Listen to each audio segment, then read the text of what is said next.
Tomorrow is the last day that you can vote in the California recall election to remove Gavin Newsom and maybe get someone else. Maybe it's Larry Elder. Maybe it's one of these other Democrats that are running, and there are many. There's a couple stories that are popping up and some statements from former President Trump that are causing alarm. In one story from KTLA, people are saying that they went to go vote, but were told they already voted and would have to cast provisional ballots. Well, they're pretty upset about this. Another video is going viral where someone's filming as they're being told, I'm sorry, it says you already voted, and people are getting very upset about this. Well, it doesn't help then when Donald Trump comes out and says the whole thing's rigged. And I'll tell you why. It's demoralizing. And it's not demoralizing the left. They're laughing. They're calling Republicans and people on the right stupid. They're saying that they're dumb and they're suppressing their own votes. And you know what? This kind of rhetoric demoralizes people. So I'll say right off the bat, you got to take this stuff. You got to push it off to the side. Don't ignore it completely. You know, we should figure out why these mistakes or whatever happened. Maybe there's some malintent we don't know. But at the very least, do not let it demoralize you, and make sure whatever you believe and whatever you want to do, you go out and you vote. You tell your friends to do it. You go talk to friends, family, knock on doors, and don't let the news stop you from engaging in your civic duties. So we're going to talk about all this stuff. Boy, we got a lot of news. Apparently, the U.S. government's not going to give like something that was like $64 million to Afghanistan, the Taliban, and that'll be really, I don't know, awful. So we'll get into that. We are being joined today by Dan Hollaway of Drinkin Bros. Nice to be here, yeah. You want to just introduce yourself real quick? Yeah, I'm Dan Hollaway of Drinkin Bros. Nice. That was easy. Yeah, I'm going to drink some water while you... I knew I knew you were trying to stall, seconds, so I was trying to... Stall? Just give you the business. No, it's good to be here. I agree with you, though. If voting is that important to get that upset about, and I think the presumption is that that's correct, right? We all think that voting is important. Absolutely. Then it's important to continue to push through, regardless of what you think may be happening. You know what I mean? There's nothing you can do about it now. The courts may be able to decide something like that later. I mean, who knows, right? Like you said, it could be. The errors happen all the time. Let's imagine it's just one error in one small precinct for 5 people, and that could demoralize how many thousands of people. So don't let that stuff demoralize you, man. We were talking about it before the show. Some of the rhetoric from the last campaign it certainly had a huge effect on voter turnout, right? You would think. In Georgia, they think. Oh, yeah. But we'll get into all this stuff. Yeah. I think we agree on that stuff. We got Ian chilling. Oh, thank you very much, Tim. Happy to be here. Dan, great to see you, man. Yeah. Good to be here. I'm also in the corner pushing the buttons. I'm back from my vacation, getting my sister married in Chicago, and I did not get shot, so I was very pleased with that. I'm happy. What part of Chicago, though, right? It was in a nice part of Chicago. there you go. It's not Chicago proper. Yeah, depending on where you are, there's pockets. Are you all a Cubs over. fan or a White Sox fan, I guess you could say, right? I don't know. Cubbies, am I going to get hurt for saying that out loud? Yeah, I don't know. mean, I Maybe. lived on the north side for Trouble. a few years, so it's hard not to love the Cubs. It was when Moises Alou I was in Sox Town, but me and my friends, we didn't really care all that much. Right. Yeah. You know. Keep it to Hey, yourself. let's before we get started, we got a sponsor today. We Yes. got the best sponsor. We got Virtual Shield VPN, virtual private network service. Go to surfinginternetsafe.com and you can get 50% off of your VPN service for life. They say you can enjoy 24 months of online security from the world's easiest and fastest VPN for only $59.88. That's actually over 77% off. Plus, you'll get 50% off all add-ons and other great discounts on their other plans. They're also proud to announce that this month, all discounts are guaranteed for life. That means 50% off for as long as you're a customer. Again, Surfing Internet Safe. Now, if you're not familiar with a VPN service, it's basically a simple layer of security for you as you're browsing the web to make it harder for hackers and spies, governments, and corporations to track your data. And it really, really does help. If you ever use one of those, like if you've used like the Brave browser, for instance, it shows you all of the crazy things that are tracking you. So, you know, look, close your blinds, right? If you want the world to be able to look in your living room and see what you're doing, okay, fine. Maybe you don't want blinds. Maybe you're into that kind of thing. And if you're not, then, you know, you want to get a VPN service and surf the internet safe by going to surfinginternetsafe.com. And I will also mention Virtual Shield is my first sponsor we've ever had for any of the podcasts I've done, any of the shows. They've been with us through thick and thin. They're awesome. Great respect and eternal thank you. Again, go to surfinginternetsafe.com. Check them out. Support those who support us. And don't forget to go to timcast.com. Become a member, because we're going to have that members-only segment coming up after the show, and you'll not want to miss it. We always swear. We swear a lot. We say naughty words, you know, because YouTube's mean to us. But this is where we can have a lot of those conversations that typically in the news cycle, it's harder to get through. So again, go there. You'll be supporting our journalists and become a member as well. And don't forget to like this video, subscribe to this channel, share the show with your friends. Let's get to this first story here from KTLA. We got to break this one down. This is a worrying story. They say San Fernando Valley residents cast provisional ballots due to equipment issue. They say some San Fernando Valley voters think they are being wrongly prevented from casting a ballot in the upcoming gubernatorial recall election, but the county elections office said it was an equipment issue that was resolved. Okay, so there's good news, right? At El Camino Real Charter High School in Woodland Hills, some voters say they were told the computers showed them as already having voted, even though they had not. West Hills resident Estelle Bender, 88, said she was far from the only person who was being told incorrectly that they had already voted. Now, for those that aren't familiar with what's going on, this is the recall election. Governor Gavin Newsom could be removed. And that means whoever is on the list who gets the most votes, no matter how many, could become the new governor of California for the next year or so. Right now, it's looking like that would be Larry Elder. The polls that have come out lately show that, Gavin Newsom is doing really, really well. And he's 16 points up in the 538 aggregate. But let me just tell you, the polling was extremely wrong in basically like the past several elections going back 5 or so years. So I wouldn't rely on that. And more importantly, when you see stories like this, and there are many, check out this one. We got this one. Actually, that's not the story I was looking for. Here's the one from Dave Rubin. He says, holy ish, listen to this at an LA voting center. Voter, quote, about 70% of votes at this location have been already shown as cast, but they're not. Election official. Right. This is someone questioning Supervisor Vincent McCormick. This is a verified Twitter user posting this video. So people are looking at this stuff. They're thinking something, bad is happening. I'll say this, and then we'll jump into that conversation. Don't let it demoralize you. For real, right now, I see a lot of people saying things. They're sharing these stories saying, like, what's the point? There's a point. It's go out and vote. Because this is a story about a handful of people. And for all you know, it was a glitch. That's all it was. And they fixed it. And how many people now are like, I give up. What's the point? That's the problem. You've got to hold the line. It's like that movie, I mentioned this earlier, the movie with Mel Gibson, The Patriot. When the British are charging in and then the militia starts breaking, they're like, no, and he grabs the flag and he runs back towards them and he says, hold the line, and they do, and they win. That's what you got to do. Yeah, otherwise Gavin Newsom wins, right? Right, you don't want that. I mean, who needs several more years of that hair? You know what I mean? Well, he'll get one more year, I suppose. But, right, yeah. But then what? Even if there is a recall? We'll see. I mean, I guess if anything, you would expect that this has ruined him for the national stage because it seems like he was being primed for it. But I would have said the same thing about Kamala Harris and her record on everything, right? She's awful. It's very bizarre how most of the female candidates at the federal level that the Democrats seem to push have records that are completely antithetical to their causes at the time. Like, think about Hillary Clinton at the time. The priorities for the Democrats were getting out of Iraq, women first, all this stuff, marriage equality. She was against marriage equality until 2013 when she got forced into being for it. She voted for everything, Iraq, the Patriot Act, the new Iraq, everything. Voted for all that. And she spent the late 90s going after the personal lives of all the women her husband allegedly sexually assaulted, right? So she checked all the boxes on the other side. She couldn't have been a worse candidate. And then remember the narrative from that election. She's single most qualified candidate in U.S. history for president, I believe is what was said. Are you kidding me?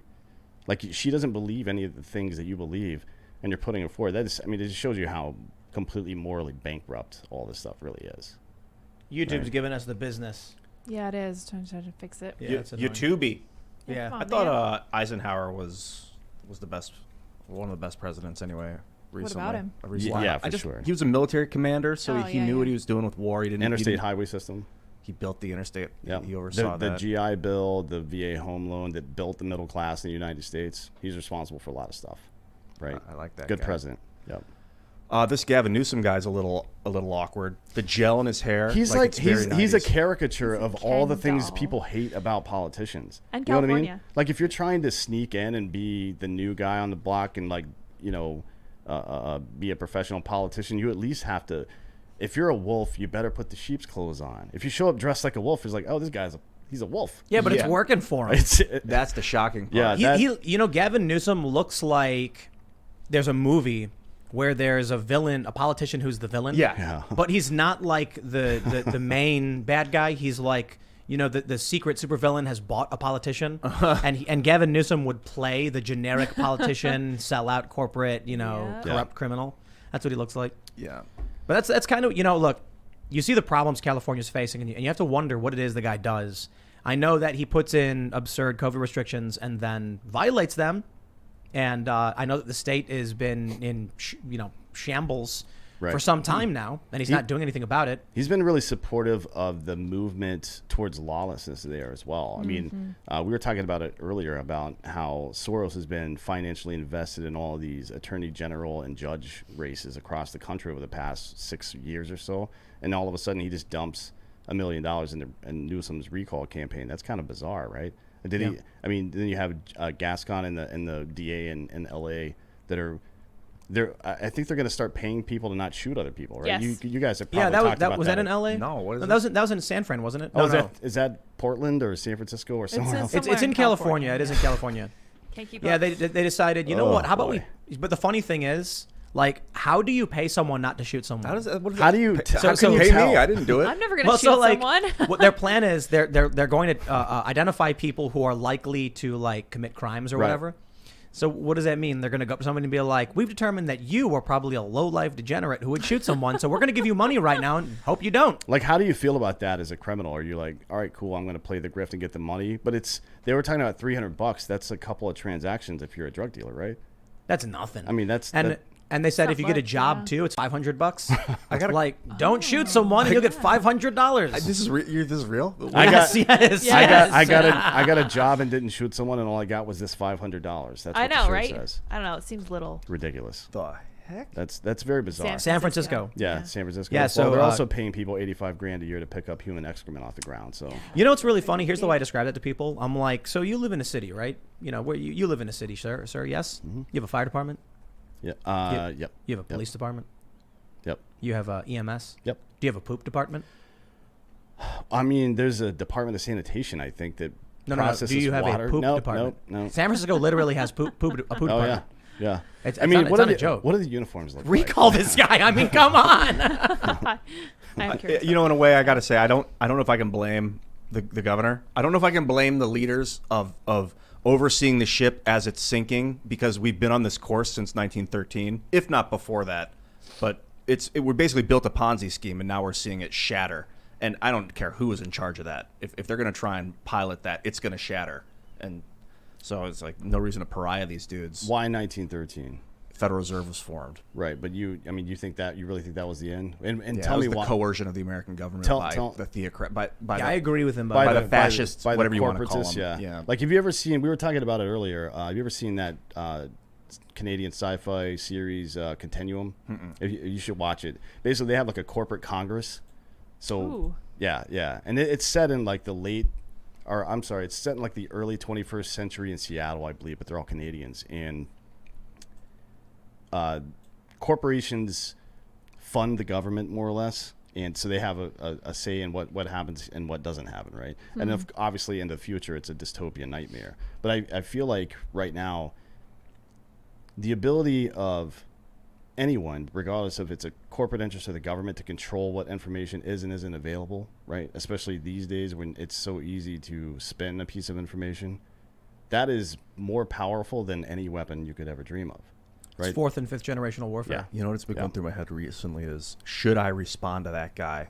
If someone I like or someone says something, I'm like, if I make a response to them, am I going to get flagged and put on a list? That's effed. I mean, so far, I just said effed. I didn't say the word that I normally say out loud. I am censoring myself at a level I've never done before. Well, maybe hold not on. never, because I was in the entertainment industry. Right. And I want to say you can't go on like Tucker Carlson's show and say a lot. You can say more on this show than you can say on Tucker Carlson. What's disturbing me is I'm just not responding to certain people because I'm afraid it's going to put me on a list. You're on Isn't the list that already, crazy? bro. Are you crazy? Come Yeah, on. I just- sitting here on Timcast IRL. I mean, I thinking guess you're that's not one way on to the think. list. Just assume I'm already on the list and just All of talk to anyone I want to talk to. But like the way they're tracking social media and like persecuting people that were near the Capitol on January 6th. Firing them from their jobs. Yeah, that's weird. That whole, I mean, I'm sure you guys have talked exhaustively about the Capitol thing, but I always wondered, and I'm curious what your audience thinks about this idea. So the United States has on record about 400 million guns, so more guns than people.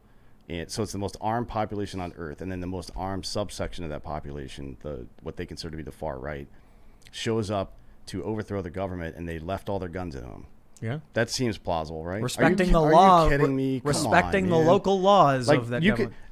I believe that there are people that exist that are crazy, that happen to be conservative, and they're going to do dumb stuff sometimes, and they'll say they're doing it on behalf of conservatives the same way people do from the left, from religion, from everywhere, right?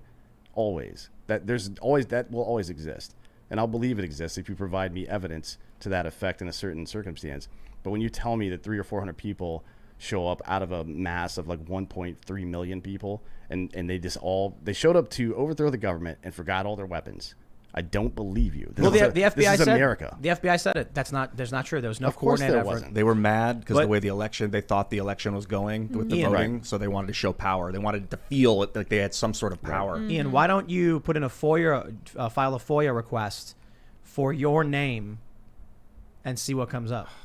I thought about it, but it's do I want to dig up that wormhole, man? Huge stack I'm of down. I papers. would I guess I could see it. I don't want to make myself more paranoid than I need to be. They'll quote you a bunch of times on this show, probably. Yeah. I bet mine's massive. Everyone here, I'm sure a lot of people who watch actually might have something. Well, the SPLC's weighed in on you a number of times, right? There was two things, and one got retracted with an apology because they claimed that a Holocaust denying archive of a website that I had gone to Iran for a Holocaust denying conference, which is one of the most insane crackpot things you can ever publish. And so they were forced to take that down, issue a retraction and apology because I've never been to Iran. That's just plumb nuts. Well, Bill Maher and Religulous, have you seen that?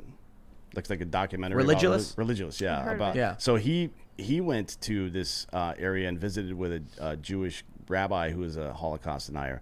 So is he on a list? Is Bill Maher on a list for interviewing people that he finds? Yeah, but even if you went to something like that to cover it, that is what journalism is supposed to be, right? Well, no, this website claimed I was a speaker. Oh boy. And it's just crackpot nonsense. It's dude, if some weirdo puts my name on a website, you believe it's true that so they had to take it down and apologize. The SPLC is immaterial. It's they're nonsense. The people who spend their time worried. Look, I get a lot of smear pieces written about me all the time, and the most annoying thing in the world is when someone sends me it, and I'm like, first of all, you think I don't know? Second of all, why should I read it or care?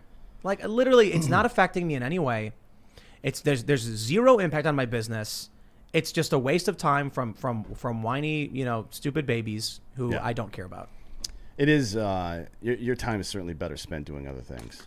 And the people, it's a distraction. They try and wrap you up and catch you up in the stuff.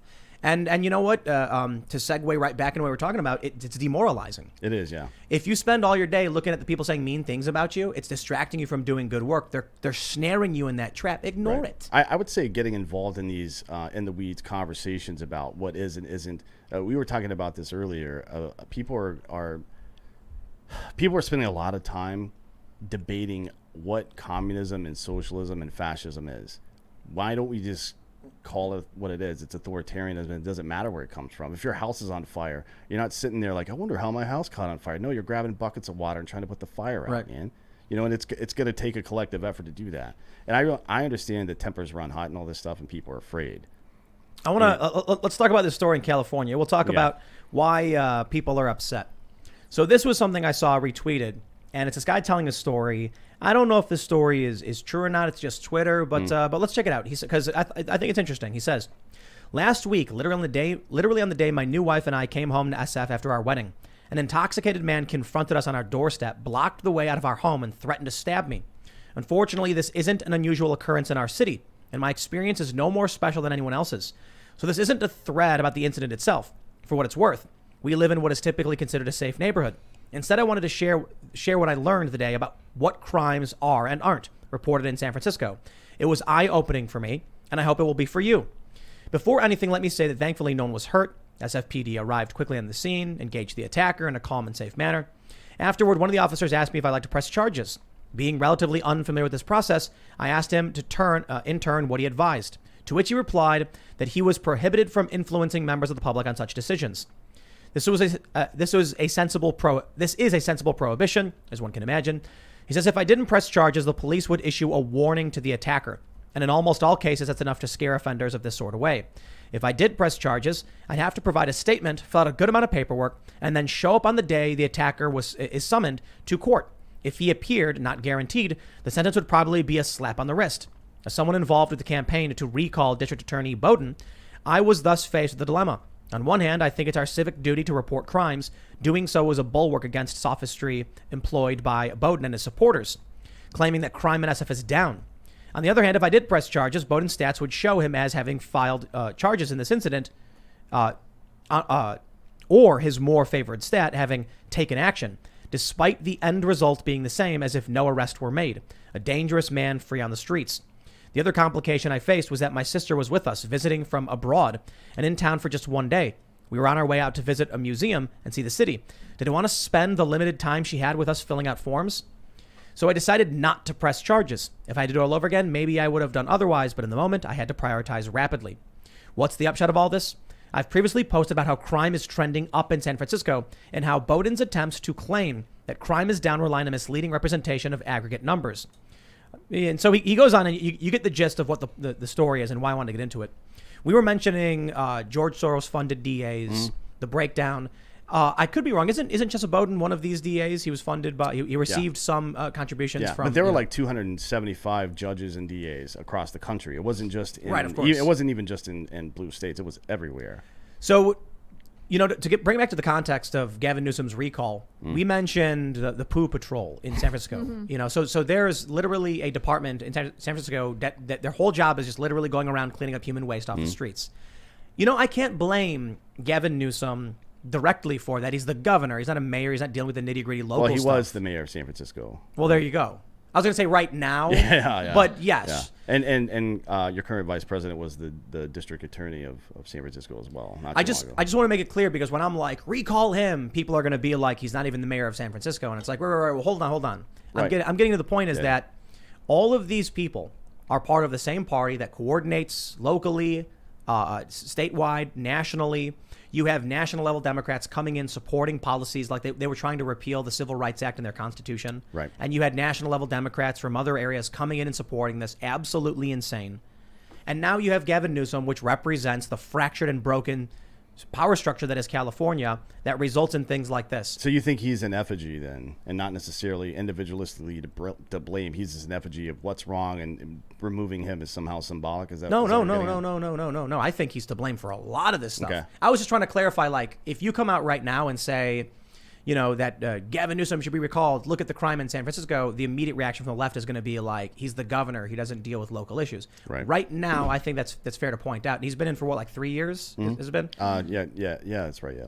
So I think the issue is, well, for one, you got to get rid of all of them.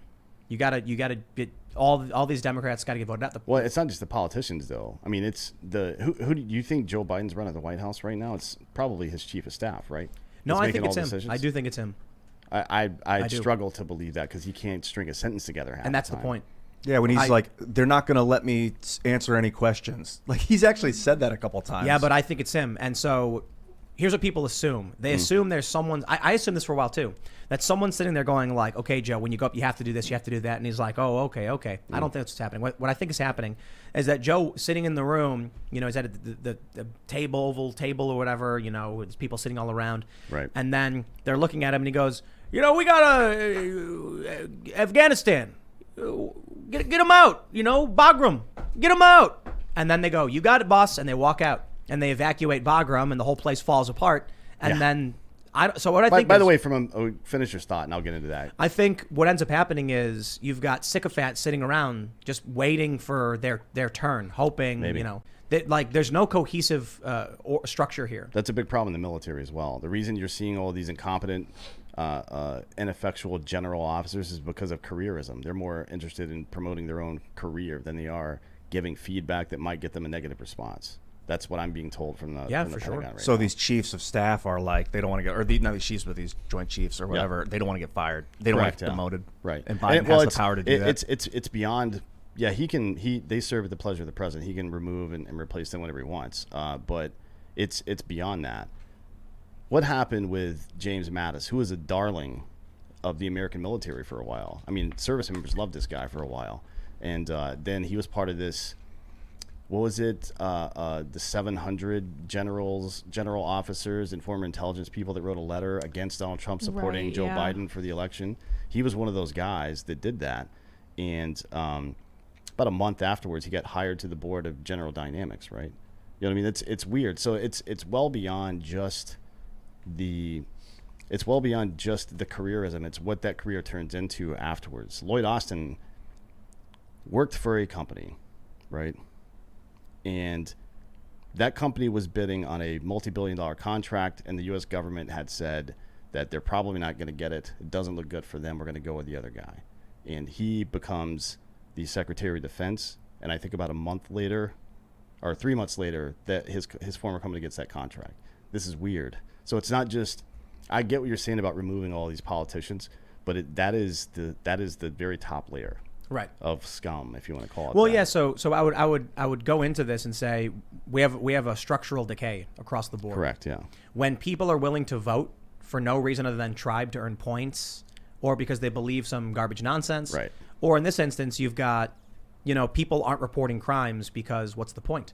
I've been in the situation. I'm sure you guys have as well, where it's like, I had one incident where I was driving with my brother and we got hit by a cab. And the cops were like, okay, we'll file all this, but you guys are going to show up, right? Like, you'll show up to court if we do this? Right, yeah, because they have to show up regardless if you do or not. Yep. Yeah. And we were like, okay, let's do this. And it's easy to say at the time, and then what happens? A month goes by, and they're like, okay, here's the date and time you got to show up. And I'm like, dude, I got work. Yeah. Like, I can't just sometimes go off work years for go this, by, man. right? If it's a serious enough crime, sometimes years go by. If they have a good enough attorney, sometimes years go by. So we've got structural decay across the board in every facet, and so yeah, maybe it's fair to say just simply recalling Newsom isn't enough. It's good. I definitely think getting a year of someone else in there is a good thing, but you're talking about the military. I've gotten emails. We've heard a ton of stories. People resigning. Someone sent me a resignation letter recently. Someone apparently, was an officer and announced like over just the wokeness, CRT, and the vax mandate. They're like, I am quitting, and it's actually sad, really, because I've heard these stories of people who are like, it was my dream to be, to have a career in the military, work there until retirement, and now it's like I'm in my mid-30s and I'm out, I'm done, can't do it. Right. Some people even giving up like their pensions. And which stuff. It's super sad too, because who's going to fight this next war? It's not going to be these guys. We saw in Afghanistan this past couple of weeks, right? Work needed to get done. And I have no lack of faith in the 82nd Airborne guys who were there or the Marines that were there. I'm sure, I have no doubt that they're plenty capable of doing that job. But because of the leadership there, they weren't allowed to do that, right? So I wonder who's going to fight the next one. And we saw the answer. It was guys like Tim Kennedy and these other guys that went over there on their own dime, right? Guys that are, well, Tim's still in, but everybody but him was already out of the military. They had served their country. They were done.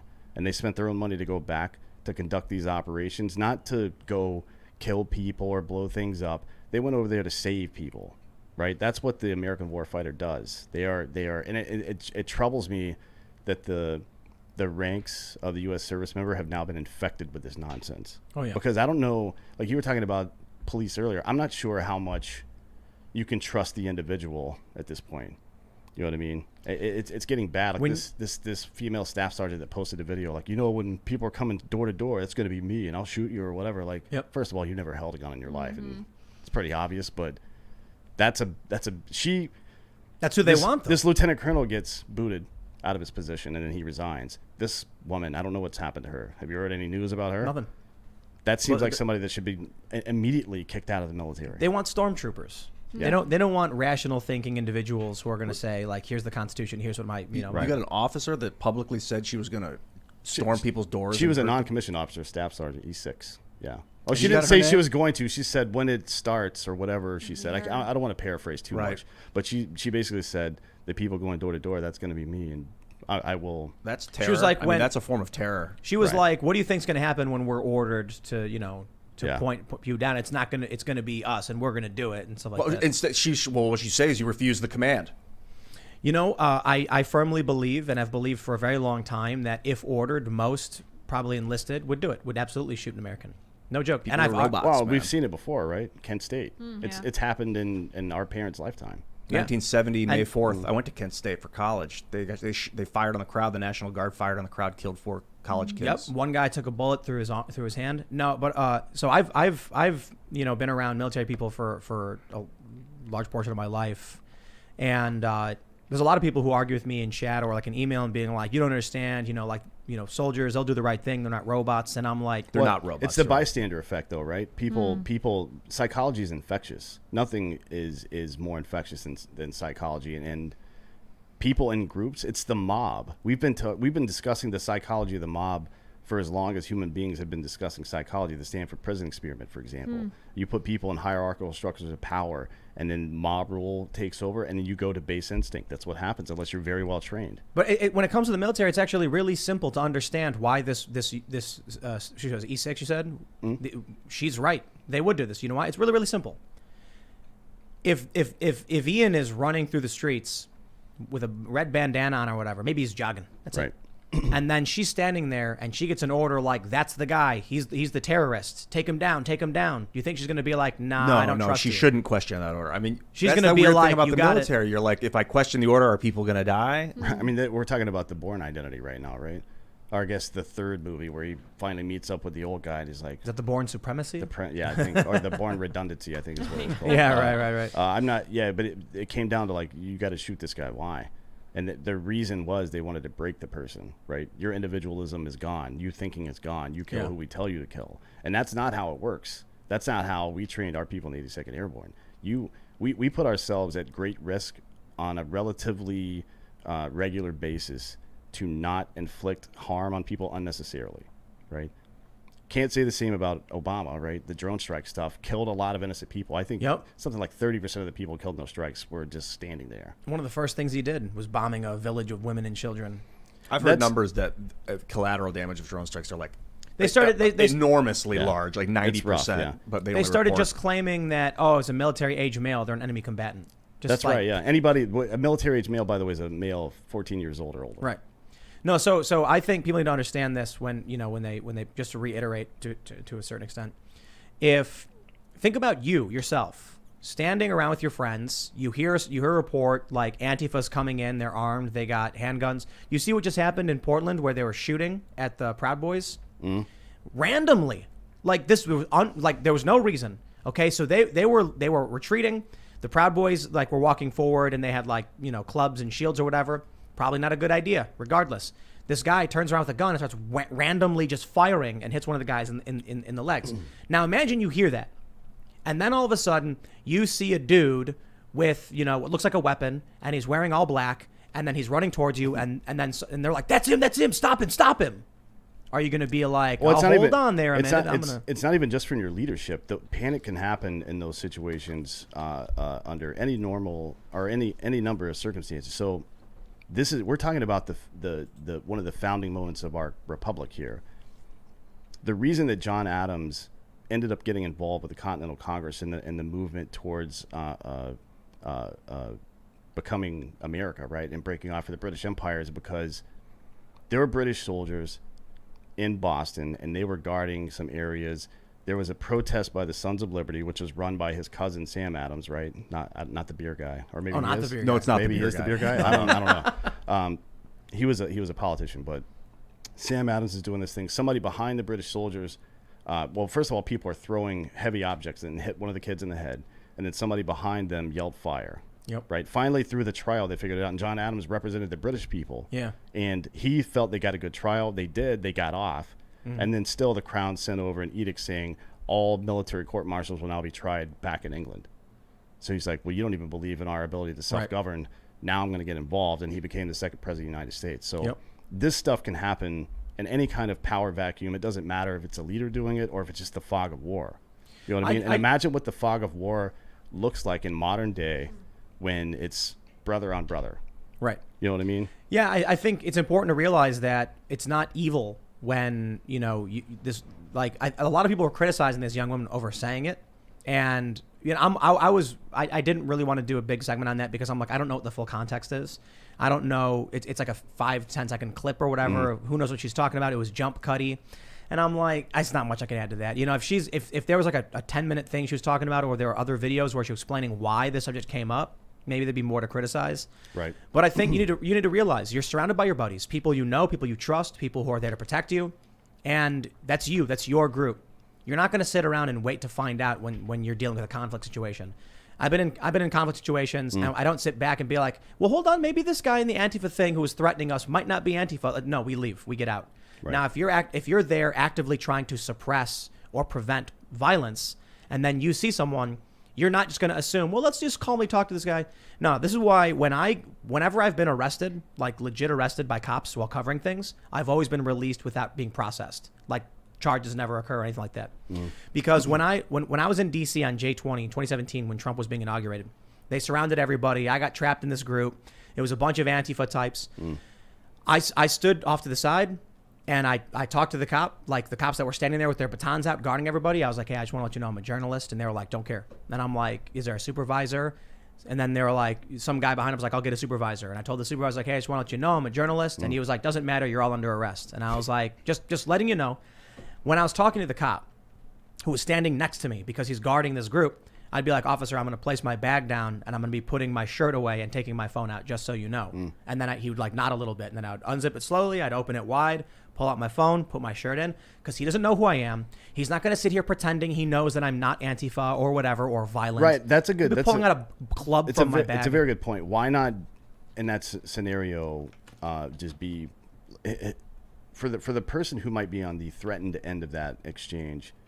Am I really going to let my politeness get me killed? Does that seem like a good trade-off to you? Or could we as a society agree that this is a messed up situation? Neither one of us wanted it to come to this, but here it is. So let's everybody put your hands up and back away slowly, and then we'll go in our separate directions or whatever, right? I mean, it seems like a reasonable way to handle that, but people get super emotionally charged. And look, I'm not innocent of that. I get pissed off as much as anybody else, right? Yeah. Probably more so. I lash out all the time. I've been in fights with some of my closest friends over nonsense. Like Alex Jones is one of my closest friends. We talk all the time. He actually just sent me some cool videos of him shooting the other day.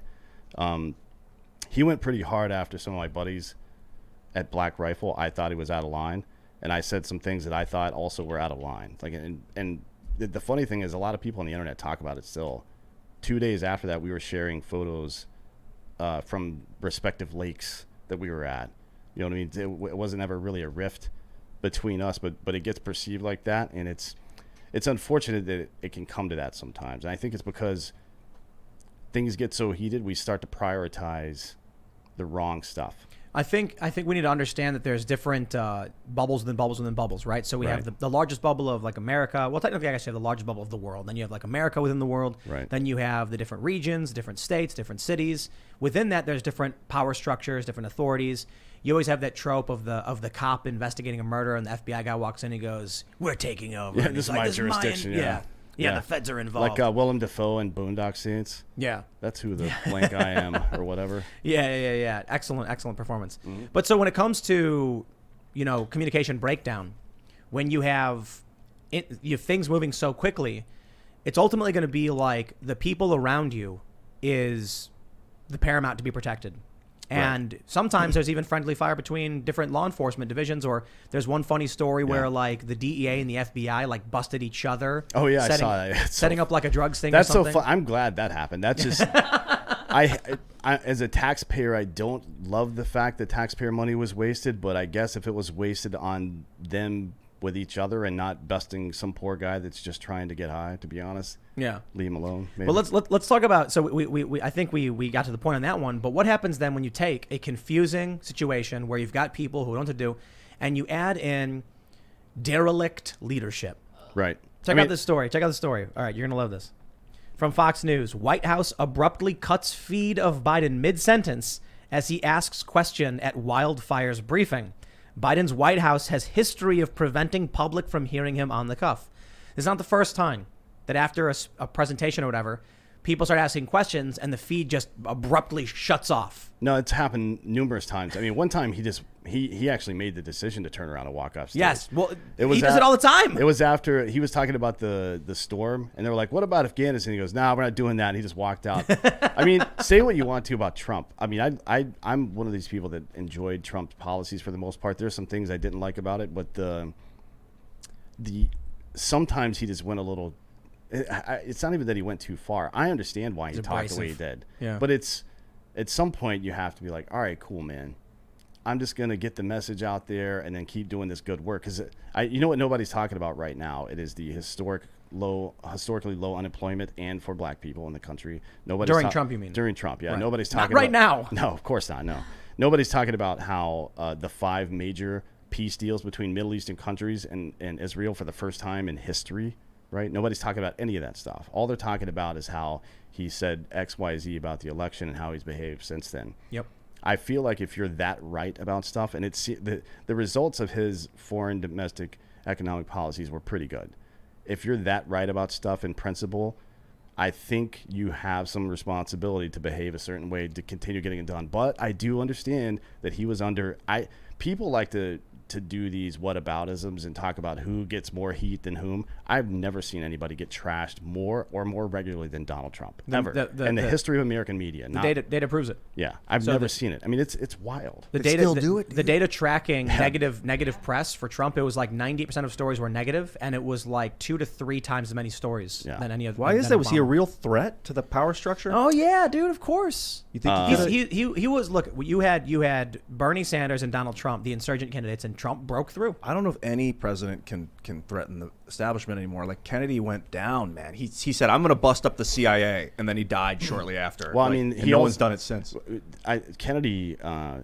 My understanding is that the CIA clipped him because of the Bay of Pigs, because he left. He refused bunch of people back there. Yeah. Oh, what's the story there? The story. Well, you should have. I know your fans probably don't like him, but you should have Evan from Black Rifle come on. He worked for the agency for a while. His theory is that George H.W. Bush clipped Kennedy because he was one of the leaders of that Operation Bay of Pigs. The belief is that he was a non-official cover guy, like an operator. And the reason people believe that is because he went from a congressman to the deputy director operations, which is the most important job at the agency.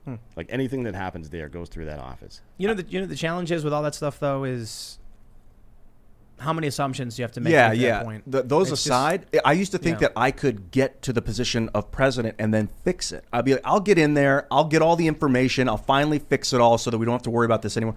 But now it's such a web that you get in there as this piece, the king piece. The king's a terrible piece in chess. I mean, you can't do it.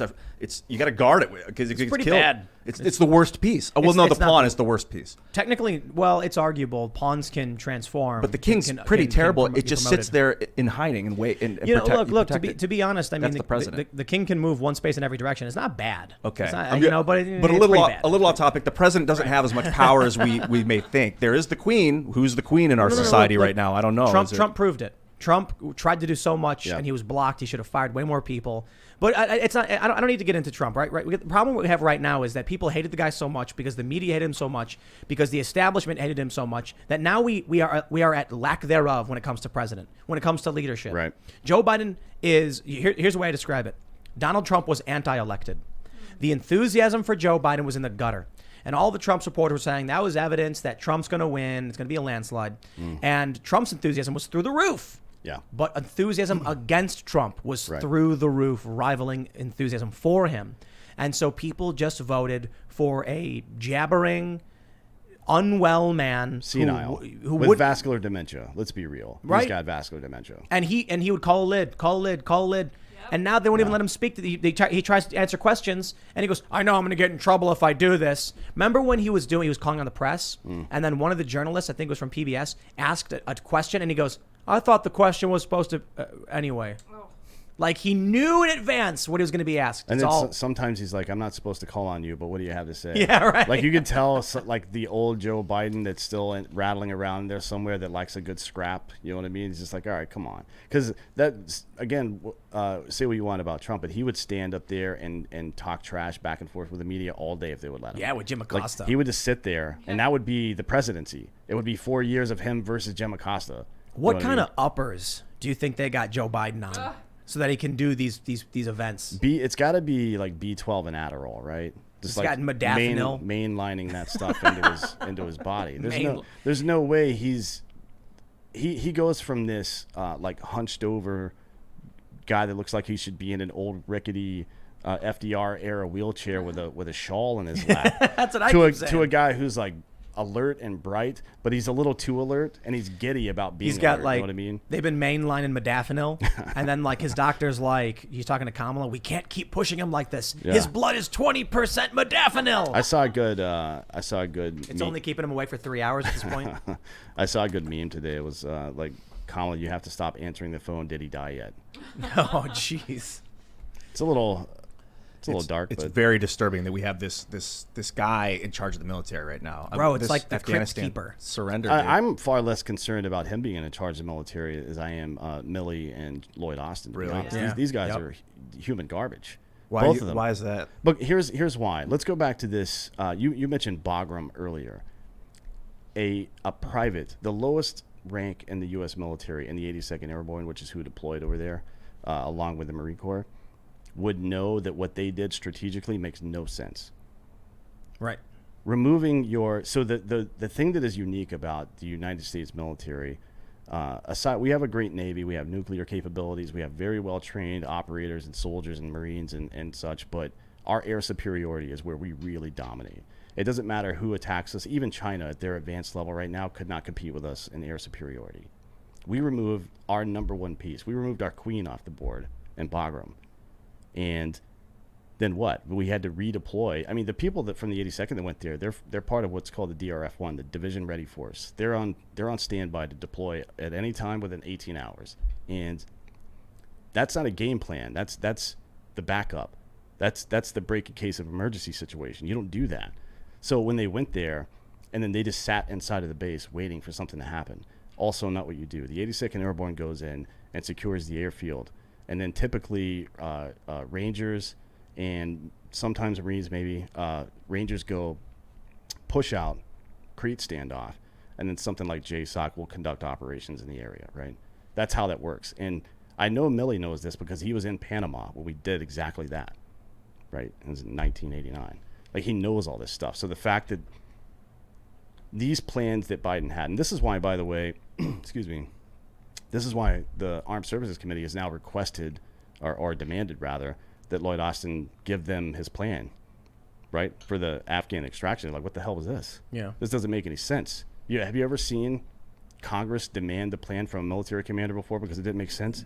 No, not in my lifetime. Right. So the question is why? Now we're seeing it.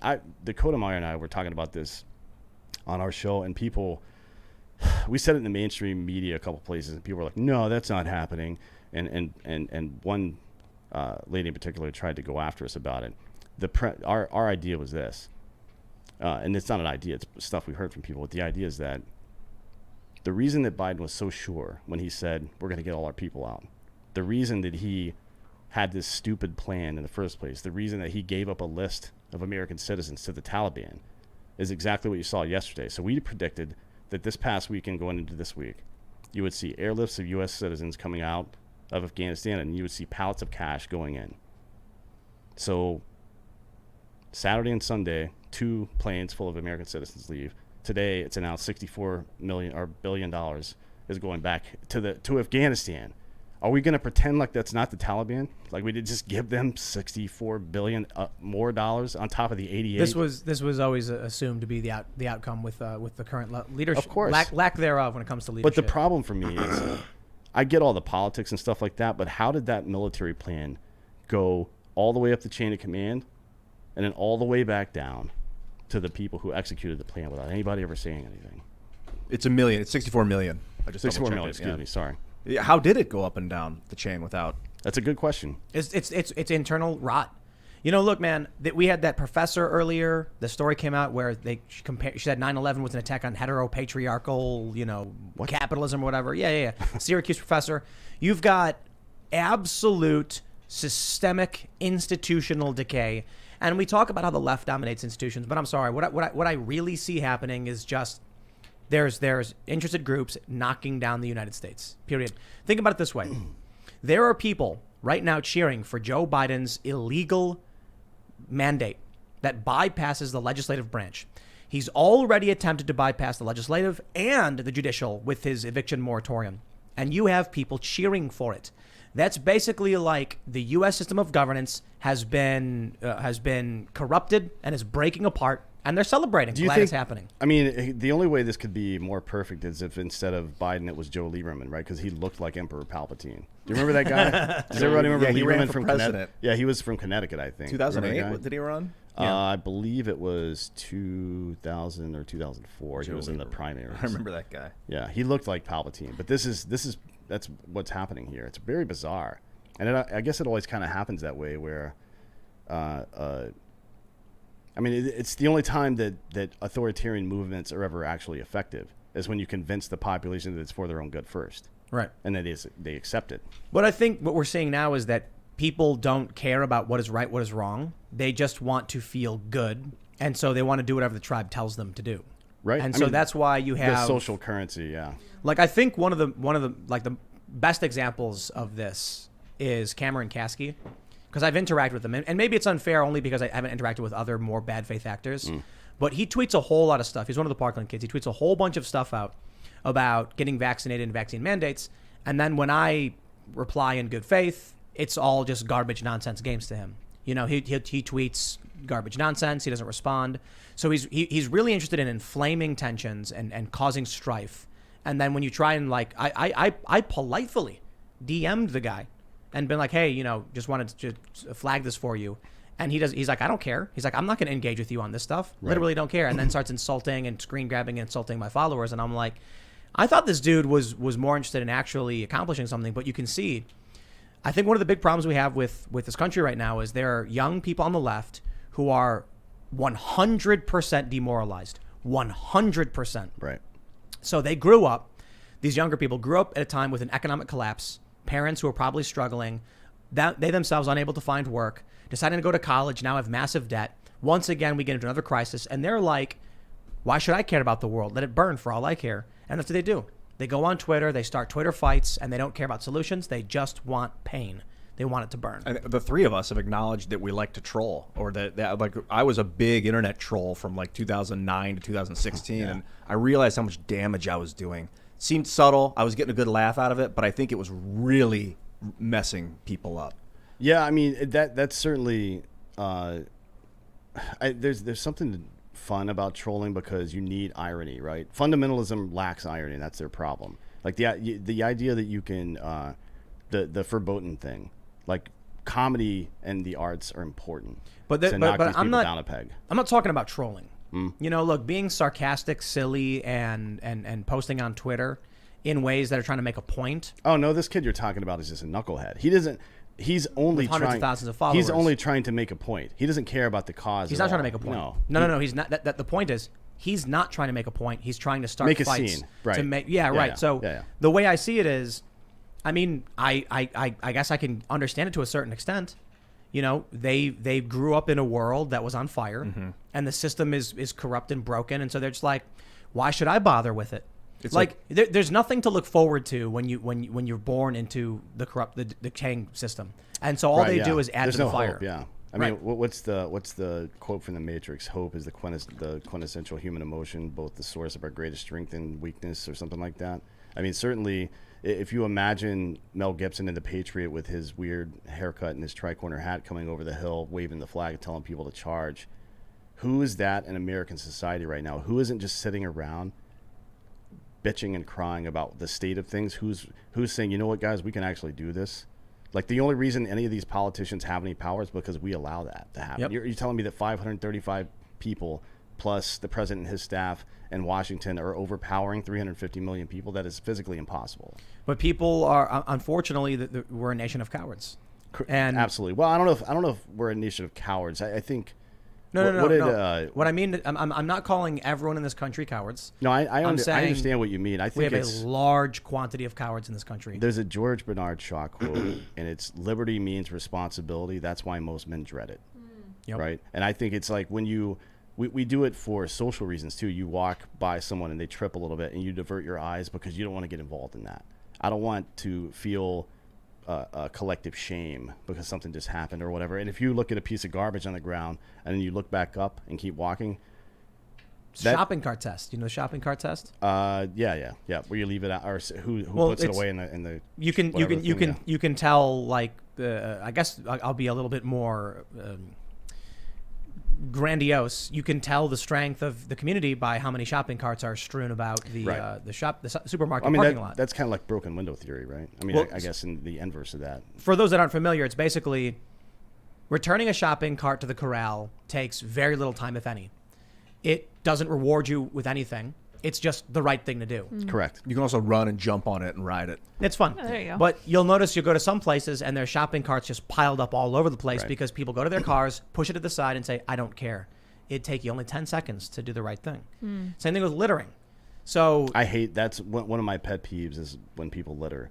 Yep. That is the, I agree with that principle, the shopping cart principle, and I agree with what you're saying right now just for that reason because I can feel it. Like, just do the right thing. When people cross in the middle of the street and don't go to the crosswalk that's 20 feet away, that makes me mad. You know what I mean? We set it all up for you to do it right so you're safe, so the driver's safe, so everybody's safe, and you, because what? You felt like it, you just, not that I, like, look. No scruples. It's not about following the rules, it's about personal responsibility. Like, if we're going to put so much weight on personal responsibility, my body, my choice, liberty, I want to do what I want to do, then do the right damn thing. But I think we are a country of people who refuse to accept their responsibility. I'll put it that way. And that's true for the left and the right. You know, people have quoted Thomas Paine, let there be trouble in my day so that my children will know peace. And the number one thing I hear over and over again and did for years as to why people would not stand up against the tyranny was, I don't want to put my kids at risk. Right. So it's like 2 years ago when I said, they are coming to your workplace, they are going to come after you. They are going to subject you to this and your kids. They're doing this, you know, the things they're going to do to your kids in the schools. You've got to speak up now before it's too late. And people would be like, look, I don't want to lose my job. I got to feed my kids. Okay, well, now we're at the point where we're seeing all these Twitter messages pop up where people are like, I lost my job because of the mandates. I'm losing my job. You know, my kids, I'm trying to pull them out of school now because of the CRT stuff. Oh no, the board members, they're pushing CRT and they're voting against us. What do we do? And I'm like, well, I would say right now, start speaking up. And just keep in mind that if you would have spoken up 2 years ago and got all your friends together and was active about this, it may have never happened in the first place. Yeah, I completely agree with that. I mean, look, we're at the precipice now. I mean, I don't know if I hate hyperbole. I hate how the word Nazi gets thrown around a lot. It's very irritating because there are still people alive who went through that stuff, and I guarantee you they would not associate what they went through with anything that's happening right now. On both sides, there are survivors accusing the other side of being the Nazis. Yeah. I mean, it's what are we talking about here, man? I mean, we can't have a reasonable conversation. People have grown to the point where they think that their opinion about facts are themselves the facts. Right. So we're not even speaking the same language anymore. You say racist, and you mean something that you mean somebody that genuinely hates other people. And then somebody else says racist, and they mean a power structure that's been created over the last 400 years. But that's a good point. We're not even talking about the same thing. No. You know, that's a great point. We talked about that years ago, that the debate happening was words didn't mean the same thing. Right. And that we'd have to agree on common definitions. We're well past that point. Oh, yeah, we're well I don't know if we'll ever be truly past that. No, we're past that important point. to always define racism, you know, yell it out. Ian. It is, but if you ask a progressive what racism is, they'll say it's a confluence between power and racial prejudice. Okay, so in 2014, with all the Gamergate stuff happening, and then into 2015, as it escalated, 2016, we started seeing physical conflict with Trump. I was saying, based off of what tons of other YouTubers had already said, I'm like, clearly people aren't speaking the same language. When you're having this debate, the left is arguing racism means prejudice plus power, intersectionality, and the right is arguing it means discrimination on the basis of race. Right. The point we're at now in 2021 is that I can sit here and say, like, I'm pro-choice, and then have someone who's conservative say, I'm pro-life. And I'll say, okay, we understand what that means. Let's have a discussion on the ethics and morality of how this plays out in U.S. governance and what's the right thing to do. The left says we will literally claim words mean something else just so that we can claim we won the debate. Right. It's not about not having the same definition. It's about them actively Right. changing words on the fly on purpose. I'm sorry. It's about Merriam-Webster changing the definition of the word racism, changing the definition of the word anti-vax, specifically changing what the word immunity means. Just so that Like people recently. can win a political argument. They are actively trying to confuse you so that you don't understand what they're arguing. Well, they're not arguing for anything. That's Brave New World, right? I mean, it's that and removing words. Well, Brave New World was keeping people locked down by pleasures. Not Brave New World. In 1984. 1984. They start removing words. So Right. instead of good and bad, it's good and not good. Like, Right. but it's one word, ungood or whatever they said. You know, Nonsense, right? It's what is it? A brave new Fahrenheit 1984 for Vendetta. I know that's what we're living in. Yeah. Yeah. But it's what role do you think the fact that there's absolutely no tolerance at this point for anybody to be wrong at any point about anything? You know what I mean? Like you said you didn't like the word Nazi being thrown around, Right. Because it's like, I think the challenge with the word Nazi is you say Nazi and then say, oh well, why is it like the Nazis? You say fascist or communist or whatever, and they tried. Those were words that were specific to ideologies in the early 1900s in Europe and things like that. And yes, they had prominence in other places, but we need new words to describe what the left is. Authoritarian, yes, but it's something specific. Authoritarian, identitarian, communist. They're communazis. The communazi fascists. it's a little. I mean, because there's social programs sprinkled in there. But it's also very identity driven, and it's also very corporatist. So how do you define that? Well, I mean that's Nazism. They took all of the tenets of authoritarianism and kind of combined them into one, and It is very. I argue with. I was arguing with someone about this. It is what the left is today is very, very, very close to Nazism. Not the same thing, but what was Hitler doing? He was trying to steal back land he claimed was rightfully German. Oh, now you've got the left arguing. We just had a terrorist convicted for trying to derail trains to seize the land back for the indigenous. They're identity based. Okay, they're not the same when it comes to Nazis and like Aryan. They're very anti-white, but they're still identity-based, authoritarian. They use fascistic ethos like there is no truth but power. There's a lot of similarities. So I suppose the issue is they'll always try and deflect by claiming you're the Nazi. When, I love it. You have the Gadsden flag. Don't tread on me. Literally saying, leave me alone. And, I'll leave you alone. Don't come near me. That's what it meant, by the way. And they have the flag of the fist, the communist fist squeezing the snake, saying, we will tread. I'm like, you're the fascist. It's amazing to think that because the Nazi Party is a real political party. I think there's American Nazi Party, isn't there? There's like National Socialist American Party. The National Socialist of America, the NSA, yeah, they were big in the 1930s. Obviously, or actually the 1920s. It was big on the East Coast. Yeah. So these people, their hatred for that has turned them into that which they hate. How often does that happen? Though? No. It's pretty common. It's written about. I think my opinion on this is that the current iteration of the establishment left and many of their, more progressive and DSA type sycophants is just what happens when you get behavioral sink and cultural decay. What happens is... Oh, yeah, that makes a lot of sense. It's just part of a system. This is a function of this fire. Kind of system. I mean, it's just a fire. There's only one way to turn, right? I mean, you turn to tribalism, and it's like the Stanton paper, the stages of genocide, like how all that stuff progresses from let's see. I actually have it somewhere on here. Let me see. God, this probably happened for tens of thousands of So years. just to go through some of these quickly. Classification is the first one. People divided into them and us. I mean, come on, man. Symbolization when combined with hatred. Symbols may be forced upon unwilling members of pariah groups like the star the Nazis used, or like maggot and all this stuff, or even name calling.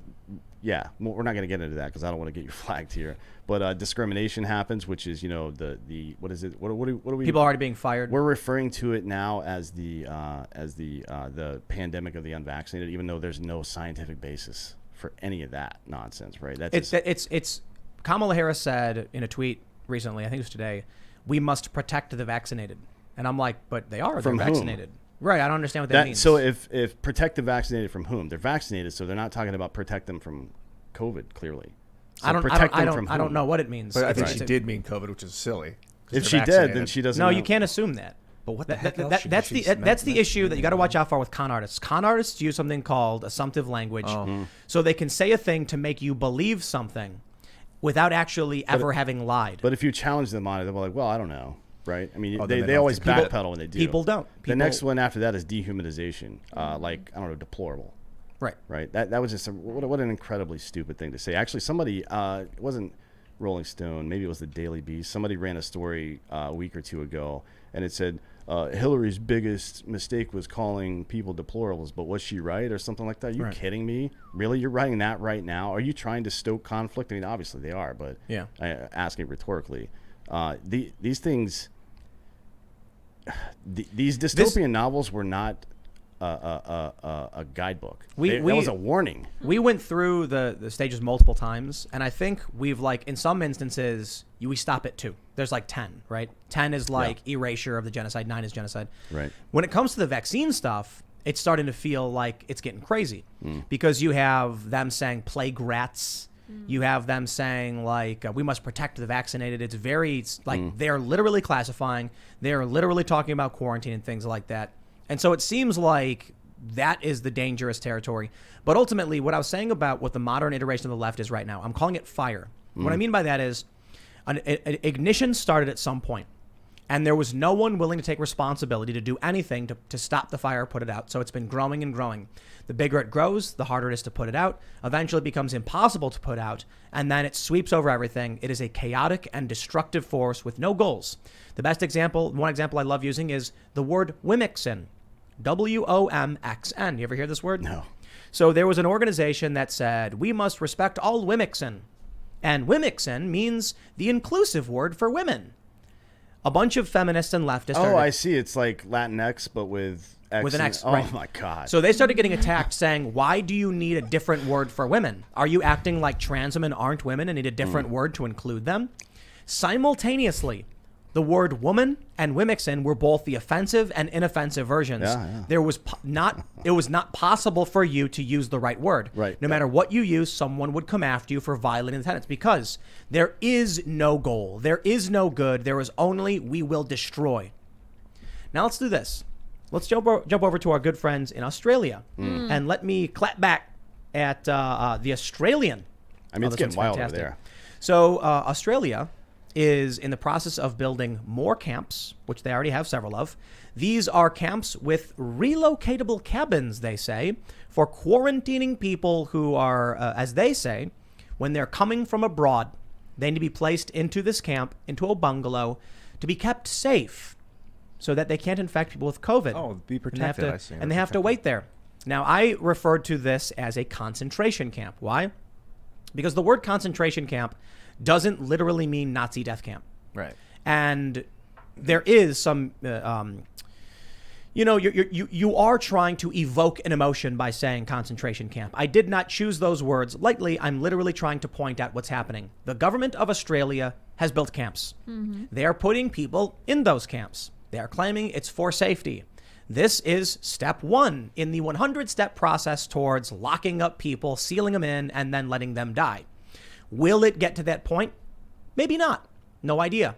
But when has the government built camps with relocatable cabins for people deemed suspected of having a sickness to be locked away for a short period of time? When has that turned out well? I want to just clarify. You're exactly right on the definition of concentration camp. It's a camp where large numbers of persons, such as whatever, political prisoners, whatever, are detained for the purposes of concentrating them in one place. Exactly. That's what that means. The death camps were a very specific type of concentration camp, not common. Right. And so you're trying to evoke an emotion by calling it a concentration camp, obviously. Sure, of course, yeah. But quite literally, it's just when people are concentrated in one place, which is what they're doing. Now, I will, as much as I typically don't like doing this, I'm going to actually just call out Quillette and Claire Lehman specifically, because I used to be a big fan. And now I think they are one of the they're one of the perfect examples, Quillette and Claire, of how you get the Nazis. So you look at Nazi Germany and people would say, like, how did it get so bad? No, it's really simple. When the people who were claiming to be the intelligent dissidents started apologizing for the actions of the Nazis, any reasonable dissent was gone. And it's probably because they were scared of the state. They were scared of being included as an undesirable or as unclean or being labeled. They were scared. Recently, we've seen with the opposition to critical race applied principles in schools, Claire Lehman of Quillette, Kathy Newmaning James Lindsay. meaning she takes things he says greatly out of context to try and smear him, which is really weird because why would you do that? He's talking about American political issues, and there's no reason to take what he's saying out of context. Recently, when I tweeted concentration camp in response to the camps they're building in Australia, Claire did a tweet saying that I called them death camps, which is, again, out of context or just hyperbolic, and then criticized me, which ended up now in the Australian, as I'm told, one of Murdoch's Australian papers. Now, in this article, she says, mocked we may be, but compare the death rates. Oh. This is Claire Lehman Quillette, supposedly supposed to be classically liberal, challenging the wokeness and the establishment, defending the authoritarian practices of Australia. A video of a man being taken out of a hotel because there was a manhunt because he didn't quarantine and he was seen sneezing in an elevator. There's a video, and we have it, of a guy who they show up to his house with the police in full gear and he's confused as to what's happening. They said he's being taken to a hotel quarantine indefinitely. News 9 Australia is saying this. When you have police showing up to people's homes and saying, we're going to quarantine you, then they say we've built camps and we will build more camps. At what point do you say, I kind of don't trust the government doing this? Do you think that when the Nazis started building these camps, they went out and told the public what their intention was? No. Of course not. Well, I mean, the presumption is, if you believe the stories that we read when the 101st Airborne first came upon one of these camps, that was the first that anybody, except for the people that lived nearby, that saw the ashes of bodies burning going by their homes. Like, those people in the villages knew, but the people in Munich, they had no idea. Allegedly anyways, right? Well, so the propaganda is, you can look back at it. One of the famous bits of propaganda from the Nazis was that the Warsaw Ghetto, for instance, the Jews carried typhus. And for the sake of the health, we needed to get in there and we need to do something about it. That's what they were doing. So they pull up in the trucks. They say, get on the train cart. And then when I see a video of a guy with the cops showing up and they're like, it's time for your indefinite quarantine, and he's like, all right, mate. I'm like, that guy did not learn a single thing from history. Now, I'll admit, it's a big challenge. What do you do when multiple cops show up, quarantine, ready to take you in? It's like, man, I'm not going to presume to be the arbiter of morality on this one to tell you what you should or shouldn't do. But I will say it's shocking for us, nonetheless, to watch a video out of Australia where a guy says, he apparently... Let me jump to this tweet. Now, I will admit, first and foremost, there's video. It says News 9 exclusive.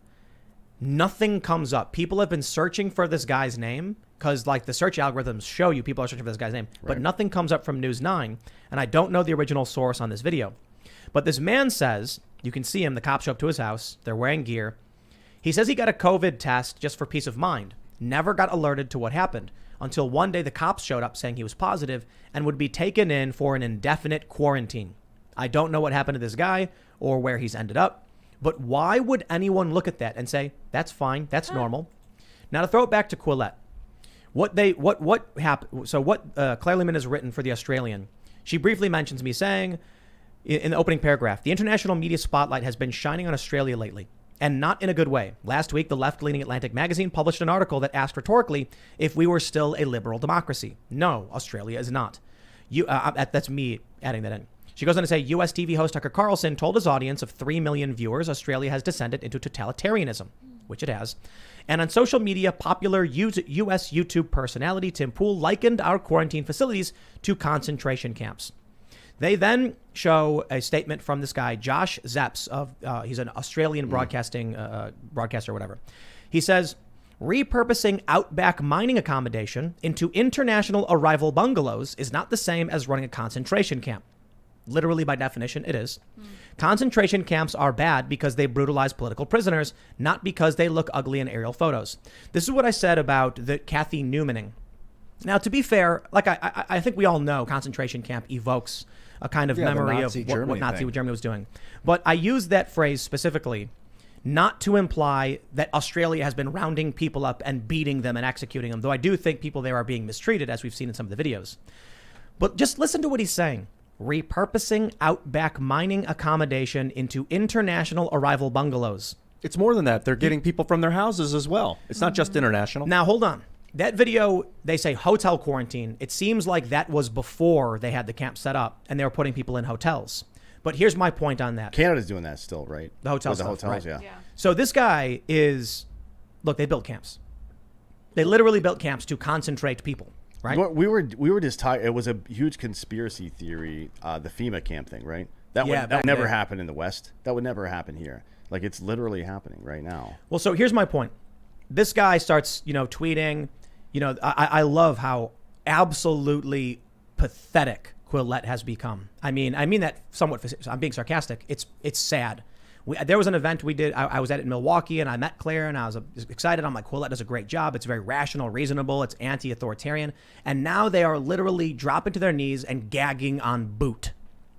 When you have videos of a guy sneezing in an elevator and then a manhunt, and they find him, and they're dragging him away in this full gear while people cheer for it. When you have a video of a guy being taken from his house for a hotel quarantine, it's not about whether or not they are actively putting those people in camps. It's about they've created camps to concentrate people as they come into the country. They're building more of them. The Brisbane, how we pronounce it, camp isn't expected to be finished until mid-2022. Brisbane. So what does that mean? Brizzy. They do not expect they do not expect the pandemic to end until sometime after mid-2022, because I really doubt they're building a camp to just shut down immediately or not use it all. It's very likely they will use it like they're using these camps. If they're already willing to show up to someone's house and take them away for a quarantine, why wouldn't they eventually just say, well, we have these quarantine facilities. They're better than the hotels. It's cheaper for everybody, so we'll just put them in the bungalows. It's just a bungalow. What's the big deal? Yeah, you're going to get pushback that they're not camps. You'll probably start hearing that. They're not camps, Tim. They're quarantine facilities. That's literally my point. They're concentration facilities. Yeah. And it's the same thing. And that's the point I'm making with what he said, except they call them relocatable cabins. Sure, call them whatever. No. You concentrate. A cabin. Yeah. A cabin. They're cabins. Concentration cabins. Well, no. The point is, campgrounds have cabins. Oh, you're right. Yeah, this is all political messaging, though. How quickly did the phrase "kids in cages" switch to whatever the Obama or the Biden administration were calling them? And right. and the circumstances were far worse, by the way. I don't know if you've seen. I'm sure you have. You've seen these pictures, right? Of the kids rolled under up, the bridge of kids rolled up in thermal blankets. It was bad when it was under Trump, but at least Trump was actively saying we gotta end this. Which, border by the way, is crisis. the same thing that Hillary Clinton was saying as Secretary of State in 2013. Exactly that. Right. Do not come here. And Bernie. Yeah. But let's. I'm gonna throw back to Australia and make this point. In the United States, we saw Black Lives Matter marching through the street, shoulder to shoulder, no masks, and the media said it was fine. They're not super spreader events because we say so. Sturgis happened, motorcycle rally, not even overtly political for the most. I mean, I'm sure there was politics there, but for the most part, it's a motorcycle rally, super spreader event. Protesters on the state capitol stairs, super spreader event. We get it. Obama can have his big birthday party and everything's fine, even though people did get sick. Black Lives Matter can protest and it's fine. What do you think is going to happen in Australia with these people protesting the quarantines? How long until the police say, well, this quarantine was a super spreader event, so we're going to start putting these people in quarantine for their own safety? You're developing a mechanism for them to get retribution against people politically. Right? And so this guy tweeted at me and said, when that starts happening, I'll admit I was wrong. And I'm like, and therein lies my point, that you would let it happen before you would do anything about it. And I would say, hey, don't let them do it. Quillette, you're cowards. First they came for the socialists, and I wasn't a socialist, so I didn't say anything. Then they came for the trade unions, and I wasn't a trade unionist. I didn't say anything. So then they came for the Jews. I wasn't a Jew, so I didn't say anything. And then they came for me, and there was no one left to say anything. That's a very good poem. Yep. Man, it's, and by the way, even the data she's talking about is nonsense. She's look at our numbers. We're lower than if we had lost as many the percentage the United States did. Do you know how many? There's so many countries. Sweden. Forget about Sweden. Panama, Lithuania, Nepal, Libya, Botswana, Ireland, Switzerland, Georgia, Nigeria, the Republic of the Congo have lower case mortality rates than Australia. Are you kidding me? To be fair, I'm sure that the people of Australia have never heard of Benjamin Franklin. Oh yeah. And Yes. we were fortunate enough to have Benjamin Franklin, who said those that would sacrifice freedom for temporary security deserve neither and will lose both, or something to that effect. Is COVID wrecking like third world? I don't like using that word, third world countries. How would or less industrially developed? Is COVID wrecking them, or is this an obesity crisis like in the first world? There's 2 points to be made on third world countries or underdeveloped nations. One, there's not much data at all saying that there's large numbers of deaths, and if you look at a lot of the charts and everything, you'll see nothing happening. The second point is they don't have the infrastructure for tracking a lot of this stuff. So countries with underdeveloped medical infrastructure aren't tracking any I would of also say some of the more, I mean, once the first wave rolled through there's no guarantee that a Delta variant would pop up independently in that place. And how many people are traveling to third world countries? You know what I mean? Right. So less travel, less population density means less spread. Which probably mean they reached the fact that they have less access, that they're more crowded together and have less access to modern medicine probably means they reached a higher percentage of natural immunity faster than any other place, right? You would think. So even when a new variant popped up, they would be more protected. I mean, everybody knows at this point that the COVID vaccine treats the spike protein, right? Primarily, right? It triggers an immune response to the spike protein. Right. So, the but there's Johnson 28 other Pfizer. proteins on the COVID cell, right? So I if don't you, know. I'm telling you, Oh, okay. that red circle with all the stuff coming off it that you've seen in the news and stuff, those are all little proteins, right? Yeah. The spike protein is the one that's being treated because that's the one that was causing us issues. The other 28 are not, or they're treated to some degree by this because of the triggered response, but nowhere near as effective as natural immunity. And we see this in this Israeli study. It's 800,000 people. You don't get much bigger than that when it comes to a medical study. Just as the human brain is greater than any computer we've ever built, I imagine Right. our immune system is stronger than any medicine we could ever administer. I would imagine. I don't know, but I mean, the most we're protected, incredible that's- biomechanical the most machines. protected you could be is to have had COVID, survived it, and also been vaccinated. For sure. Yes. Yeah. Right. There's no question about that. What are they calling that? The super immunity or whatever? And in order to develop immunity, it's about consuming the right products, including vaccines and food and all these things. So it's not it's not a black and white thing. You know, I would push back on your immunity thing because there are diseases we could not treat or cure, but we could vaccinate against. Like if you get rabies, you die. If you get bit and we administer the vaccine It's a good fast point, enough, man. Modern medicine's incredible. Not even modern, just medicine in general. Food. But is that a prophylactic vaccine though? We don't get a shot for that before we get it. Well, no. So the way the rabies works is that once you get bit, it has to go into your nerve cells. Right. When that happens, you're dead.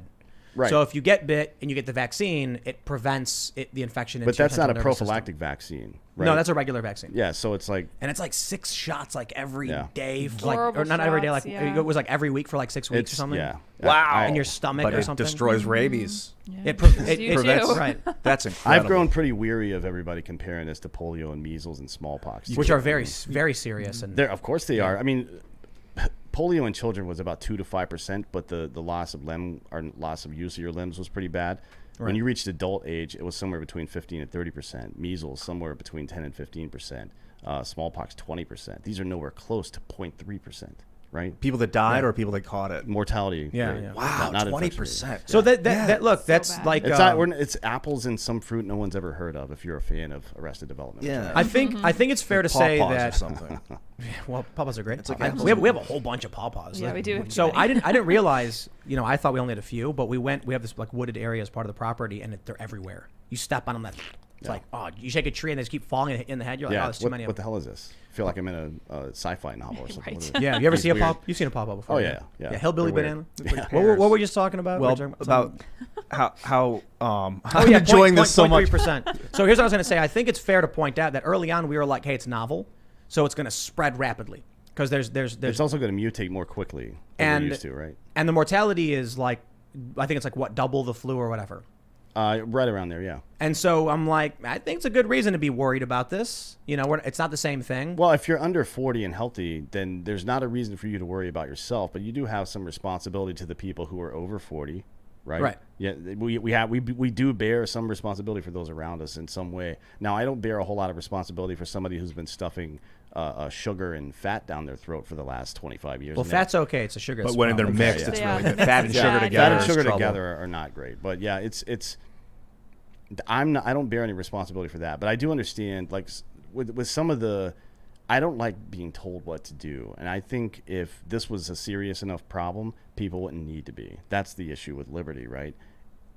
If people typically trend towards taking care of one another, Yeah.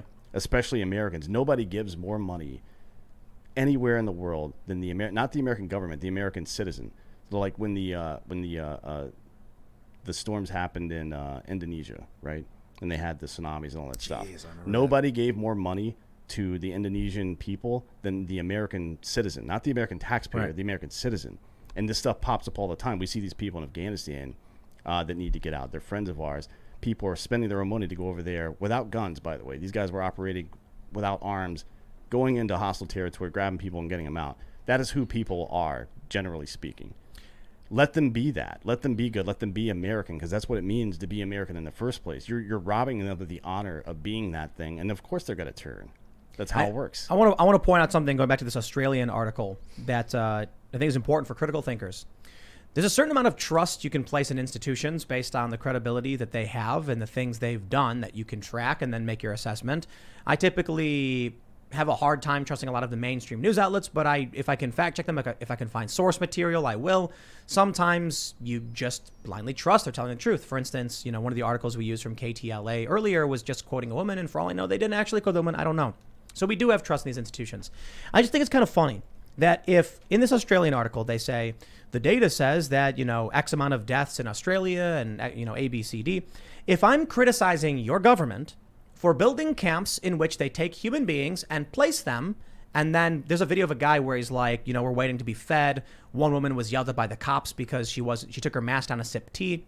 If I'm criticizing your government for being authoritarian crackpots, and then you go, yes, but that same government told us that it's important and we should all do it. I'm like, isn't that kind of like that's my point. You're using a word in its own definition? Yeah, exactly. Like that doesn't make any sense. If you're coming out and being like, the government did this thing, and then the government told us it worked. Yes, we investigated ourselves and found we did nothing wrong. Yeah. That's what they're doing. I'm all set on those explanations. It's sad, right? I was talking to some people about where Quillette has gone recently, particularly with Claire, moderately prominent anti-SJW personality or anti-woke. Now she's just doing this whole crypto woke thing. What's that? It's where they'll be like, I am not woke, but your criticism of the woke is going too far. So what they do is Weinstein gets into that a little bit. Yeah, they create if you listen to his interview with Eric or Brett? With Eric, if you listen to his interview on Portal with Douglas Murray, who's one of my favorite authors, by the way, he's a great author. He wrote what is it? The Madness of Crowds. Yeah. It's one of the best books I've ever read. If you haven't read The Madness of Crowds, I highly recommend Very it. good. But that conversation, he was like, I don't really I understand where woke is coming from, and it's like, dude, you don't. I understand nuance in conversation, but you do not. What you were talking about earlier with the Germans and how people in positions of authority started becoming apologists, or at least passively so, for this nonsense. Well, I disagree with them, but your criticism goes too far. What that does is it arms people with it gives them permission to say, oh well, right, and go on about their day. It's not that bad. Yeah. It's just a camp. Anytime you have to utter the phrase "it's not that bad," that's like a couple starting a new Facebook account with both their names in it. Somebody cheated, right? You know something is up here. Something has happened wrong, and now people are correcting for it. You don't make statements like that if it's good. And since when do we settle for it's not that bad? Well, the crazy thing was this guy who was criticizing me tweeted, "No one is being brought to these camps," and I'm like, then why did they build the camps? Like, what are you talking about? There's people being brought there. It's like a guy building a doomsday device. Don't worry, I'm never going to use this thing. Yeah, it's fine. Yeah, we built camps. Nobody's being brought there. I mean, I guess maybe he's saying no one's going to Australian people's homes and picking them up to bring them there. Yeah, well, there's video of that too, though. So to the hotels at least. I mean, so the intent is there to bring people to camps. When do people stop suspending their disbelief? I wonder. I mean, it's like that. I gotta tell you, man. That George Bernard Shaw thing. Once you open your eyes, you're responsible for what you're seeing, and that is a problem for a lot of people. We had someone here, and then after the show ended, and we were like wrapping up and getting up to leave, they were like, you really think there's gonna be like some kind of civil war or something? And I was like, we're in it. It's happening. Yeah. He's like, no, I think everything will be back to normal. It'll calm down. And I'm like, what part of 1,000 people broke into the Capitol and fought with cops and stopped the Electoral College process, and there was a shootout in Portland numerous times, and the guy was shot in the chest twice, and there's been ongoing skirmishes, and the Capitol Police are being expanded nationwide to start tracking down maggots, and George W. Bush is comparing right-wing individuals in this country to the Taliban? Like, what part of all of that don't you understand? I would even say there's a global civil corporate war. Like, it's a corporate... The corporations have been at war with the plebes since I don't know when, since the 1600s, since the bankers wanted to just control the system or something. So, well, I mean, it was before that. It was a war between the wardens and the king, right? It was like between King John and all the the Robin Hood story. We all know this, right? It was the levels of aristocracy fighting against one another. Everybody else was illiterate and unarmed. So that was King Richard's brother, John. Yeah, Richard left to go fight in the Crusades and left his brother in charge of this country. And Correct. John is notably a terrible, terrible leader. Correct. Makes me think about Joe Biden. A lot of times when I think about Joe Biden, I think King John. One of the worst. And John just messed up the country horribly. Badly, yeah. He did end up signing a document that gave rights to the wardens for the first time, but still not to common people. Sometime around the 16th, 17th century, actual normal people started getting rights. People like John Locke started talking. Martin Luther started talking up from the religious side. A lot of stuff started happening. Yeah, it's been going on for a while. So what happens? People defeat the top, and then they get to the top, and then they stop fighting for the people below them? Is that been the They were never fighting for people below them. No, and that's a big problem, too. One of my favorite quotes ever in the history of the world is from Martin Luther King Jr. He said, you have two hands for a reason. One to pull yourself up, and the other one to pull the next guy up with you. And if that is not the way we're intent on living our lives, we may as well just go back to fighting in caves and shit. You know what I mean? It's really simple, Ian. You have someone who's looking around saying, why am I in this circumstance? And they decide to blame someone else. Or they decide I can take from someone else. They can justify to themselves, look at all these other people in a similar circumstance. That's evidence that I am correct. Once they get stuff, they say, well, why didn't you do what I did when I fought to get my stuff? It's always for themselves. They just justify their plight or justify their amoral actions by claiming they're fighting for something greater. It's a fifth dimensional global corporate civil war. Fifth dimensional? Yeah, fifth dimensional warfare. What do you mean fifth generational? Yeah, I like calling it dimensional. Yeah, you're right. Generational. Let's go. Yeah, it is both dimensional and generational, but it's a fifth generational corporate civil war globally. Yeah, it's mass propaganda across the board. I mean, I wonder. I wanted to ask you about this while I was here. What do you think about who do you think, before I poison the well here, who do you think benefited most from our Afghan excursion over the past month? Right, China. Yeah. Right. I wonder. So they're going to get something like $150 billion in oil. Lithium. 1.5 trillion in lithium, give or take, right? 1.5 to 3, who knows? It's somewhere in that range, and not adjusted for inflation. So I hate to draw these weird connections and stuff because there's a lot of assumptions being made between A and B, but this whole Hunter Biden Burisma thing that was completely buried by the press. He's getting paid money by the Moscow mayor's wife, former wife. And Joe Biden flew his son in Air Force 2 to China for $1 billion private equity deal. And there's the big guy who is referenced in intelligence documents that's receiving some payout. The presumption is that it was Joe Biden. Everybody's kind of went on about their business. Bob Yelinsky said it was Biden. Yeah. Is it possible? And I guess it is just Chinese collusion. Yeah, like is the president? I mean, I talked to Alex about this, Alex Jones, last week, and he goes, "Yeah, I think 100% that the presidency is compromised right now." I agree. If that's possible, then what the hell?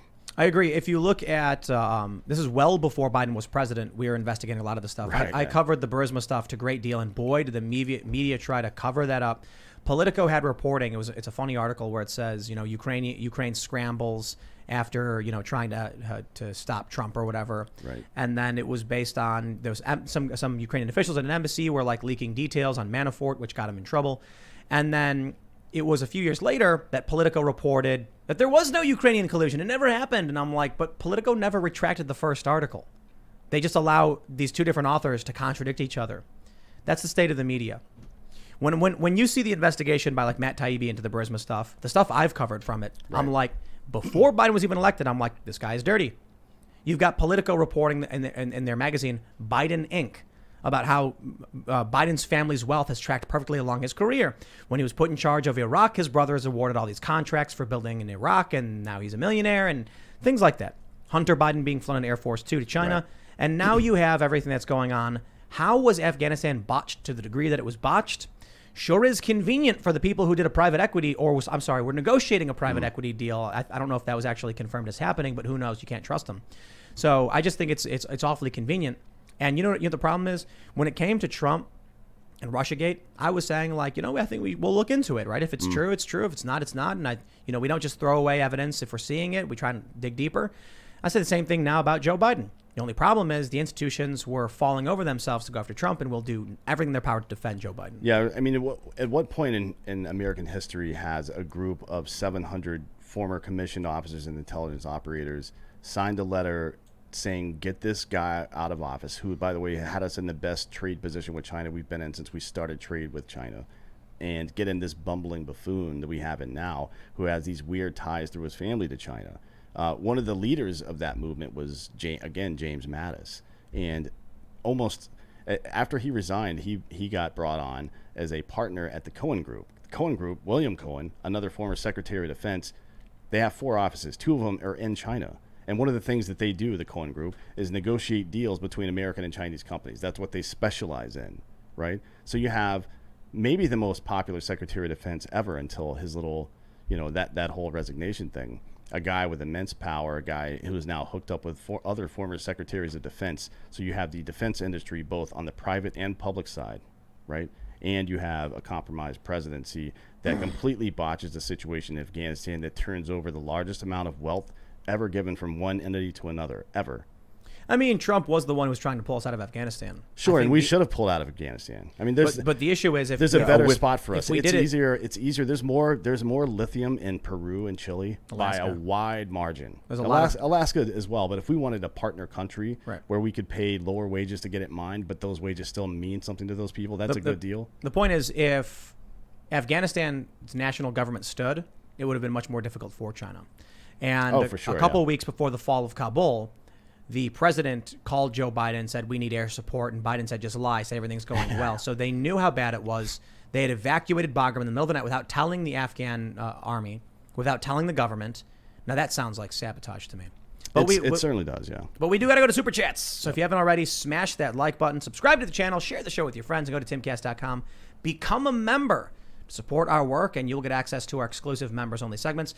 We got a big update. We got a couple new members-only shows that are going to be coming up. One's called The Green Room, where in the early minutes when guests arrive and there's shenanigans going on and off-the-cuff conversations, we're actually going to put that up as members-only content.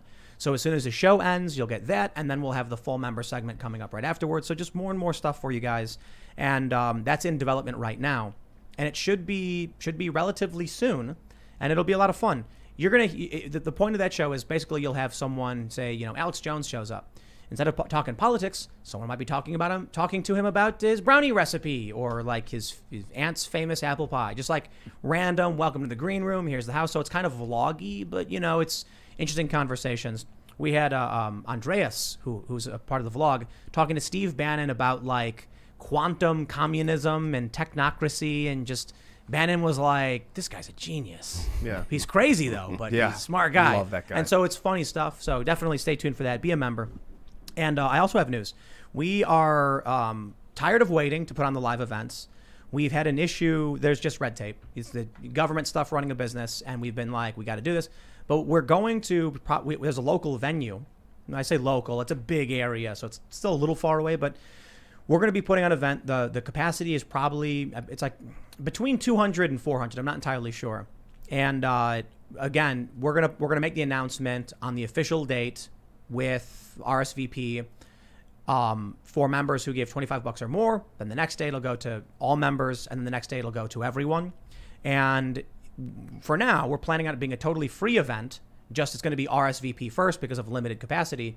And then we're going to notify people based on, one of the things we've been planning to do is that if you're a member at 25 or more, you get advance notice for our events. So we'll try and stay true to that. We're going to stay true to that. And then there'll be live music. We have, I believe we're confirmed on our stand-up comedy headliner and opening act, which you guys are going to be super excited for when we're ready to announce it.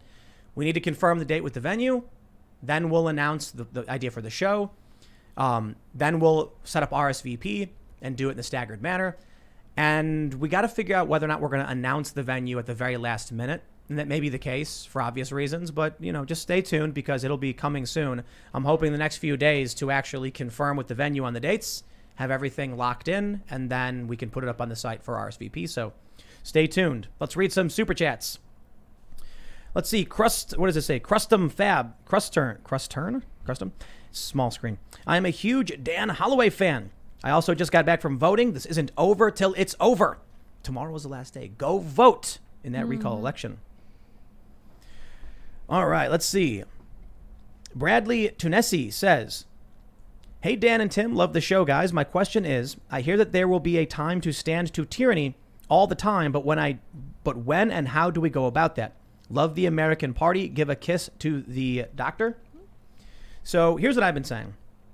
That's Dakota Meyer, by the way, Medal of Honor recipient. He's been pretending to be a doctor. He got an honorary doctorate from some school I've never heard of, and he won't shut his mouth about it. And to be honest, I may have to enter him at some point. But anyways, that's a good question. People ask me that a lot. Well, we're in fourth and fifth generational warfare, as we've been describing it. It's and that a means, Cold War, right? I mean, it's different. No, it's not cold. Well, I disagree. In the way that we would think about the Cold War that we refer to, we are in a Cold War, but that wasn't a Cold War either, right? It never was. So, how many conflicts have we had? Korea was a major one, but we had micro conflicts all over the world for 45, 50 years. Exactly. Limited war. And so that's exactly what's happening now. It's the next generation. So you've got fights happening in the streets, people being shot. That stuff's been happening for years, and it seems to be spiking up and disappearing, and there's some events worse than others. I just say you've got to win hearts and minds, and you got to be very strategic about how you do it. Violence does not win hearts and minds. Now, the mainstream media has defended Antifa and covered up for them. Recently, there was a story in the Post-Millennial about a far-left terrorist trying to, I forget what it's called, shunting a train track to derail the trains and cause crashes, and convicted. So, look, these people are still, it's possible that they get convicted, they get arrested. There's a lot of people. You've got to be persuasive, and you've got to build public support. And then, when the culture shifts, the courts follow. You think appointing judges is going to save you? Nope. The judges will just do what they think is popular with the mainstream for the most part. So, be persuasive, be resourceful, be peaceful. I think we're in a cultural insurgency right now. So if you look at the stages of insurgency, the first thing you do is gain awareness, right? Well, you form your insurgency, then you gain awareness. Like, hey, here we are. And it's like that, if you ever read the marketing book Traction, it almost follows the same pathway of a startup company. So you gain awareness first, then the second thing you do is gain patronage. This is where I feel like the Occupy movement got it right for a little while and then fell off because you can't gain patronage through violence, and you can't gain patronage by standing in the middle of the road. People that want to support you now will not, because you've done stupid thing. If you were doing something that they thought was important and it inconvenienced them, they would probably join you, to be honest. But they would at least understand. If you do something that's completely irrelevant to the blocking traffic and sleeping outdoors is not protesting. That's not what it is. People like to talk about Martin Luther King Jr. and Malcolm X. And Martin Luther King Jr., peaceful, persuasive, resourceful, even at a time of escalated violence. And then years later, you get the Weather Underground. And this guy is an American hero, an American icon. So you got to be smart about how you do it. Times are changing, Here we go. We got Pad Dash. Hey, Tim, I loved watching your latest Cat's Castle vlog, and your reaction to the custom desk mat I made for you was priceless. If you want to make a rainbow Don't Tread on Me desk mat for your new studio, you know where to make it. Keep up the good work. Thank you very much, Pad Dash. We got this. It was the chicken party with Tim Pool anime opening for our vlog, which is a bunch of art on it. It was really, really cool. And yeah, man, absolutely. Thank you very much. I love the rainbow Don't Tread on Me flag because it's the ultimate, I'm going to do what I want. So I think that's really funny. Plus, it's funny because there's a news article where it showed a guy in Santa Monica protesting mandates, and he was holding a rainbow Gadsden flag. And I'm like, I think people who are into Don't Tread on Me are going to be like, right on. Because it doesn't matter what color the flag is, as long as you're saying, leave me alone and I'll leave you alone. But boy, the left did not like it. Right. They're like, why is that white supremacy on our flag? Oh, yeah. That's, oh, man. Good Lord. Whatever. All right. Turk Longwell says, Tim, now we know the secret to your success. Not hard work, experience, or occupy. It was small town casino slots and gambling. Shout out to the cast team. So for those not familiar. Hey, if it's dumb and it works, is it really dumb? Right. So I'm really good at gambling for some reason.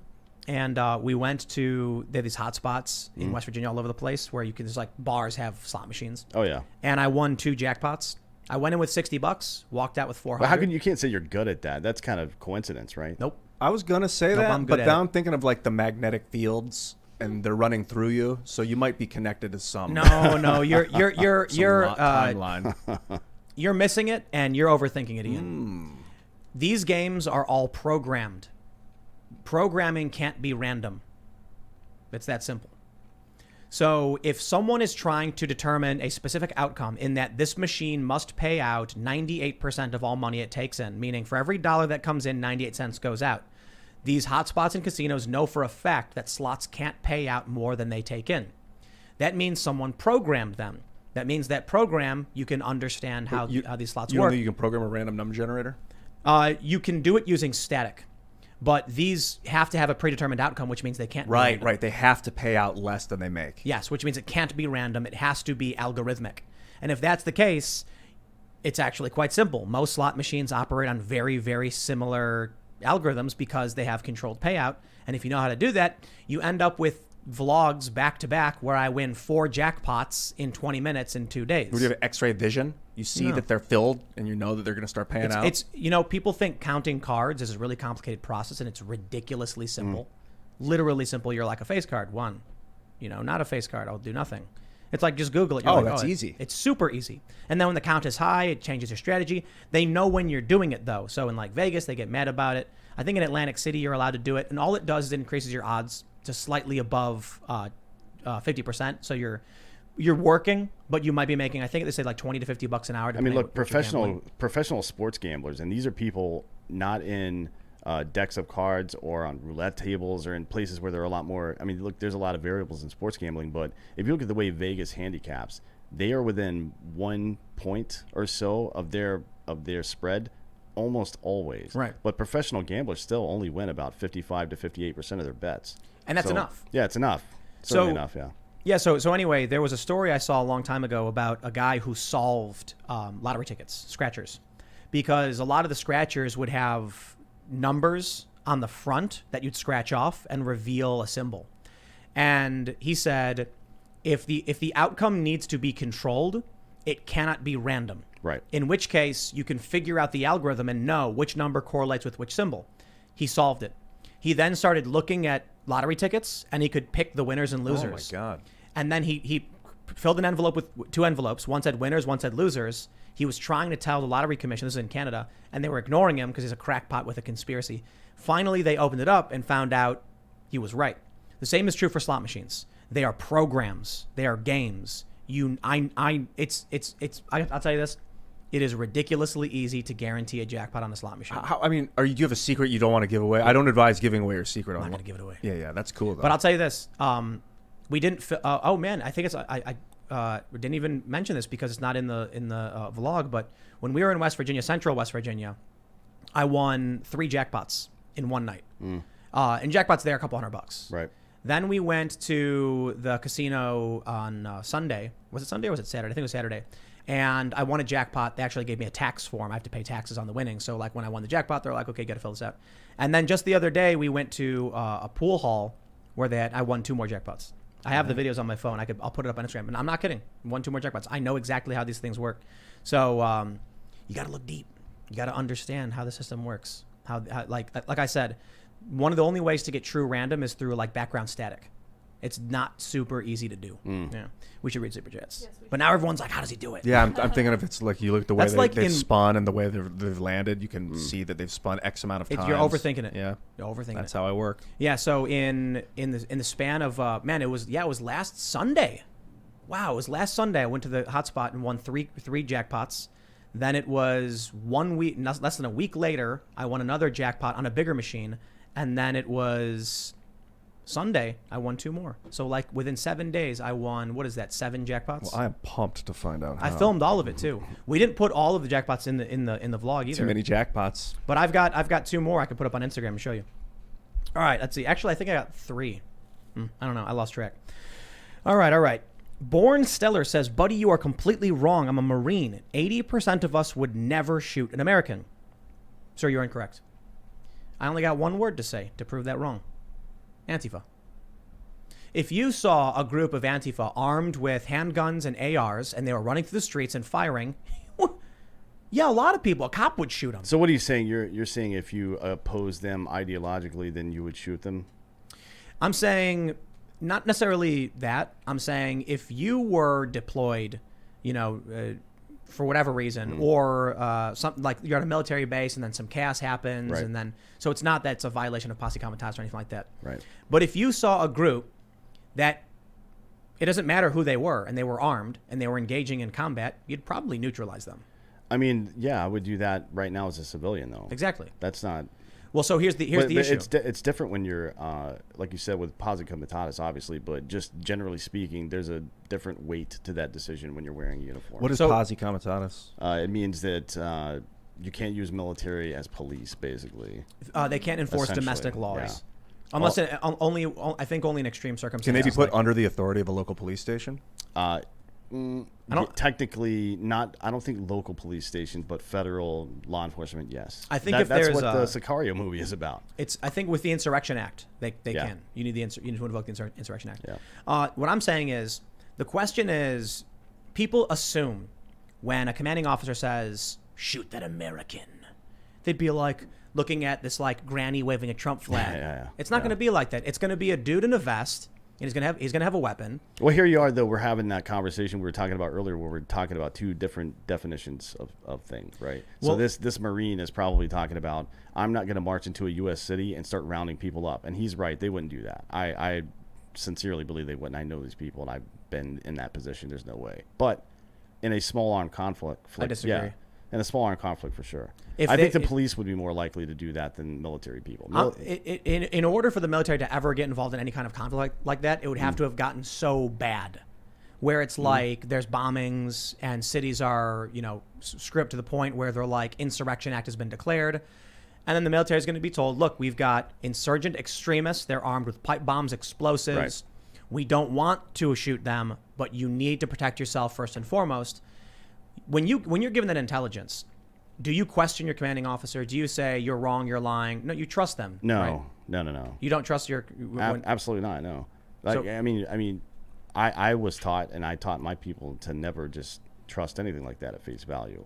The more extreme, it's I can't remember how the phrase goes, but it's something, if you're asserting something that's, the stronger your assertion is, the stronger your evidence must be, right? Something to that effect, and that is absolutely the case. Well, now that's not the case for everyone, obviously. Right. So my question to that is, why did a family get hit by a drone strike in Afghanistan? Because that drone strike happened from an Air Force base called Creech, just north of Las Vegas, right? In North Las Vegas, actually, it happened 8,000 miles away from that location. And to the operator, the drone operator, that's just a little. It's tops of heads.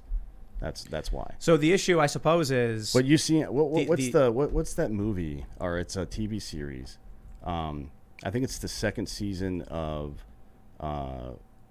Jack Ryan, if I'm not mistaken, or maybe it's the first season of Jack Ryan, the new series that was on Amazon Prime. The dude from The Office. Yeah, where the drone operator kills the wrong person or something like that, or they had bad intel, and it's part of the story. I would imagine that's probably a difficult thing to do. I don't know if I could be a drone operator. Oh, that'd be so hard. It's a lot easier to walk up to somebody, see that they're a threat, and then put a bullet in their brain than it is to drop a bomb on somebody and not know by the time the bomb hits the ground, are they going to be standing there, or is it somebody's kid? Like that Anwar al-Awlaki, the first time we tried to kill him, we killed his kid, right? No. That was we were going after. He was already dead. Abdurrahman was killed I'm pretty sure after Anwar, and he was in Yemen at a restaurant. Anwar's child. The first time we tried to kill him, well, I don't know, maybe it wasn't his child, but children died the first time we did it. Yeah, Abdurrahman was killed, I think, after the fact. And Obama claimed that they were trying to target a different, Al-Qaeda terrorist, and it was an accident. They blew up a civilian restaurant. Yeah. Well, it was somebody's wedding, I believe. The first strike, right? Oh, the first strike. Right. Yeah. I wonder if it's like if we didn't have this Patriot Act thing where we can say anyone's a terrorist at any time, and then we can drone strike them at any time, that the government or the people in power feel like they wouldn't have enough power if they didn't have that ability, that they would be destroyed. Well, let's agree to disagree for the most part, but I would say I think if there was a group of Antifa flying Antifa flags and they were armed and they were shooting, look, a lot of people would shoot them. To be honest, right now I would do that. So, like if they were shooting at people, you'd stop them. Yeah, if I saw anybody conducting a shooting like that and they weren't clearly uniformed, which is to say I know that they're doing that for some reason, that would make me hesitate and ask why they're doing it. But if I just saw that happening, I would smoke that person. So I think it's fair to say, like, when someone just abruptly is like, I would never shoot an American, it's like, no, yeah, you would. Right. know? Americans get shot by other Americans all the time. Right. All right. The one free man says, read Ordinary Men, a book of how normal men become cold-blooded murderers in Poland during World War II. Don't think you would never do horrible things. Yep. Instead, think what it would take for you to do horrible things. 1/3 were Nazi informants in World War II. Wow. Interesting. Yeah, a lot of people are like, like at what point do I stand up to tyranny? And it's like, honestly, I think you're peaceful. Obviously, there's a threshold, right? If we got to the point of actual death camps and Gestapo type police, then you're in children in the street. You're in a hot war at that point. Right, exactly. Everybody Like, knows what the rules are. But like with I've actually found it pretty interesting to hear the whole Rittenhouse debate play out over the last 2 years or so, because people, even on the right, have different opinions about stuff. The left obviously outright condemns it because they disagree with him politically, I guess. I don't know what their basis is. I mean, apparently getting, despite what the law says about having a blunt object swung at your head and your ability to defend yourself when that happens, or somebody trying to shoot you with a Glock. But maybe the circumstance that brought him there, I think he's a really interesting case, because this is a kid who is by and large there to do the right thing. He was trying to clean up, put out fires. He was there to do the right thing. And then stuff went a little wild. Maybe he was a little out of his depth, but I don't think anything. It is very upsetting to me that he got charged with murder in the first place. And if he gets convicted of this, that would be one of the biggest miscarriages of justice, I think, in modern history. I think it'll happen. It may. Oh, definitely. May. There's a lot of activists in the DAs these days. That's the who problem. knows? Well, it's not that. I mean, when Chauvin's trial can be surrounded by fences and men with machine guns because there's active rioting in the city, and then they're like, we will not change locations. And he didn't get a mistrial for that. Right. How do you, if that's not a mistrial, then one doesn't exist. And so it was a really great point. I think it was Will Chamberlain said this, and if it wasn't, I forgive whoever did, that when the judge said, everyone in the state knows what happened, who this guy is, so there's no other venue in which we could have a more fair trial. At that point, you say, charges dropped, have a nice day. Yep. If you cannot have a fair trial, you're free to go. Right. I mean, what Not are the other way around. What are the chances that Rittenhouse is going to get anything approaching a fair trial, despite the fact that a pedophile armed with a weapon he wasn't supposed to have tried to shoot him, and that guy that guy tried taking his gun from him. Well, one guy had a Glock, right? Oh, that was the guy. The first guy was the pedophile then. Rittenhouse was being chased by the pedo guy. Yeah. And then some other guy fired at Rittenhouse, who then heard the shot, turned around, and when he did, I think that guy's name was Rosenbaum, reached for the gun and missed, and then Kyle fired and fired and fired. Okay, well, look, if I'm carrying a weapon and you are a much larger person, there's case law on this with women, by the way. Well, the guy was smaller than him. Where... well, it doesn't matter. He's an adult. He was a 17-year-old kid. Right. Yeah. So there's case law of this where women have pulled out weapons to defend themselves. The man tried to take it away, and he was unarmed, but she shot him. Perfectly fine to do that, by the way.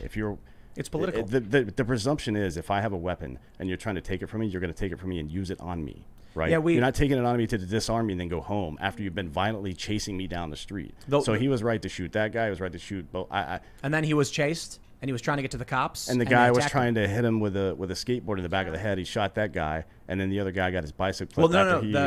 So what happened was he got shoved to the ground. Right. And then the guy with the skateboard tried grabbing the gun. And when he reached for the gun and missed, Rittenhouse fired up and went into his heart. The other guy then approached with his Glock and went to grab the gun, and then Rittenhouse pointed at him. The guy backed up and put his hands up.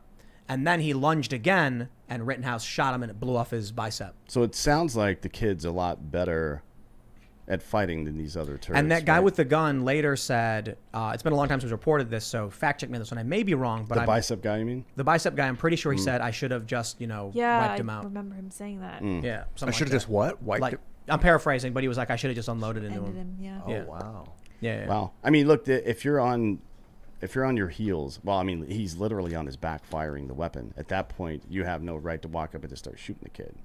Am I off on that? Like, I feel like the how he was there in the first place, there might be some questions about for his mother, like why is your 17-year-old? But that's a personal in the middle. issue. Yeah, exactly. That has nothing to do with me, and you can't. Just because somebody ended up in a situation because of whatever, all that's in the past. Who cares? What happened once people started taking responsibility for their own actions, right? You saw what happened. Like these are criminals. One guy was a pedophile. The other guy that had the Glock was a felon. He shouldn't have had the gun in the first place, right? So what are we talking about here? I never understood why there was such a debate over this. He's become an effigy for this political fight. If I've made some crazy bets. I've dropped a bunch of money down on roulette wheel to see what would happen. And sometimes I lose, sometimes you win, you know. I've put a bunch of crazy money in slot machines and tend to win. If I had to make a bet right now, I'm not saying it's a guaranteed victory. Like I'd put $100 down and win $100 and be like, I did it. I'd be willing to bet that he gets life. I think I would, if I was like on a roulette wheel and I was trying to figure out like what's a good odds for winning, I'd be like, oh yeah, life in prison. What if you didn't have to make a bet on this? What do you mean? You said if I have to make a bet, I would bet that life in prison. But if you didn't have to make a bet, my point is, would you it's make like a bet? 60% chance he gets life in So prison. if you had to make a bet, would you? Or if you didn't have to make a bet, would you? Is my point. Like, yes, that's my point. You think it's actually that good of odds that you would risk? Yes. Wow, I don't know, that's man. my point. I don't know because I I do. agree. This is like, bro, they had machine guns and down. barricades outside of the Chauvin trial. And they had And riots people were in still- the city. And the jurors said, Yeah. I was scared of retaliation. It was What like do you- it was like a hockey game. They're like banging on the glass. Like, oh, are you kidding me? How is that? Dude, Well, I mean, they're- but what, two the or three? cowards of Kenosha are going to cry and beg Antifa to spare them. Oh yeah, 2 or 3 months before that, though, a federal courthouse is getting attacked. A police station gets burned to the ground, and what happens? Nothing. Literally, Antifa set up an autonomous zone. They took over by force an area of a major U.S. city for a month. And how many people have been arrested because of that? I don't know. I mean, Nadler refused to admit that Antifa even existed. Are you kidding me? Yeah.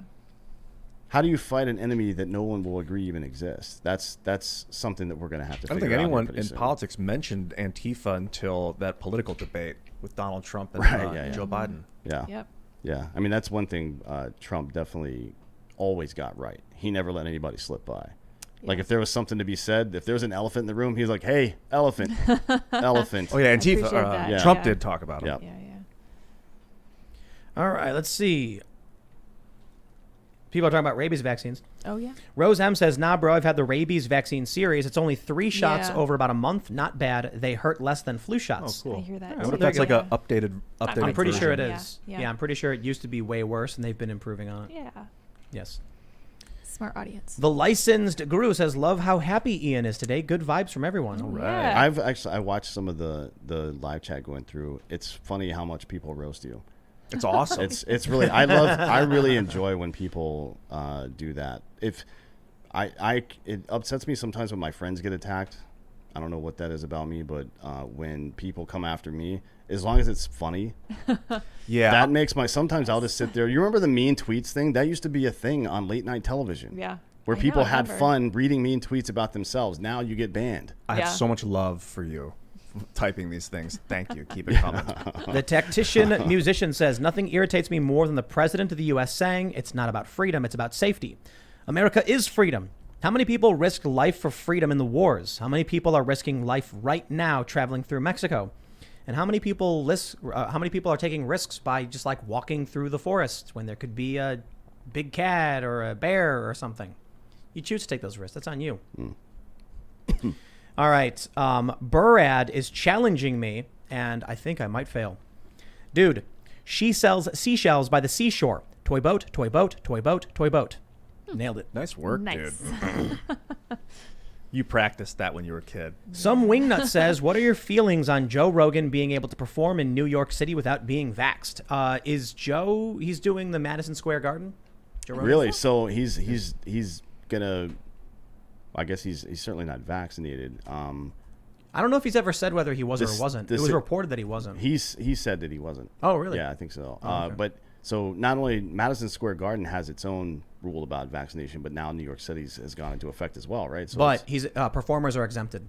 I mean, it was like Chappelle used to talk about that a lot with the cigarette thing. He could smoke on stage, but you couldn't because it was a part of his performance. Maybe. I gotta say, if Maybe we should just all become stand-up comedians. well, Yes. this is a big one. If I know Joe, I talk to Joe every so often. I have mad respect for the guy, but I do have to point this out. If Joe is going to go on his show and be critical of vaccines to whatever extent, and he's going to be talking with like Brett Weinstein and talking about these things, if he's going to oppose mandatory vaccinations, but then create a circumstance as a performer in New York, which would result in thousands of people who want to see him getting vaccinated or at least upholding the mandate system. Right. I gotta say I don't know. Is that hypocritical? A little bit. I think you gotta criticize it. I bet if you put it to him that way, he would probably agree with it, though. To be honest, he probably just hasn't considered that yet, because there is some responsibility when you get when you have an audience and weight like that. He will make Madison Square Garden probably $3 to $5 million just in ticket sales that night, and then you can add about multiply that times 1.6 or so for all the concessions. It's basically standing in line to defend the vaccine mandate. Essentially, yeah. But so I've had a number of friends who are performers of varying degrees of celebrity say, I'm not going to perform there because they have a vaccine mandate.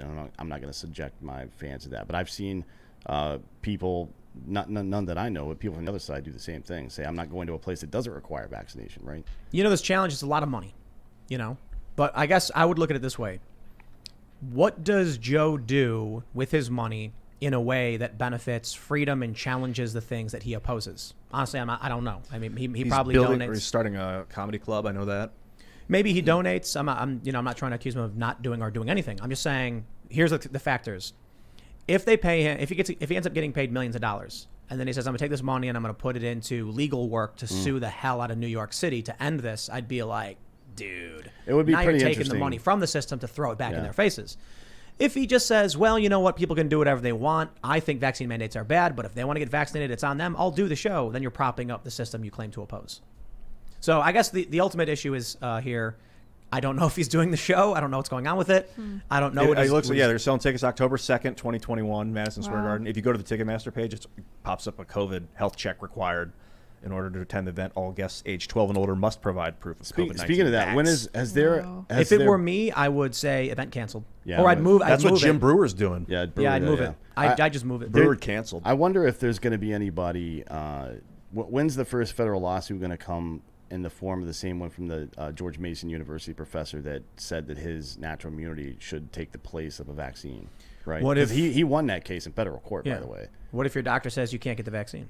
Right.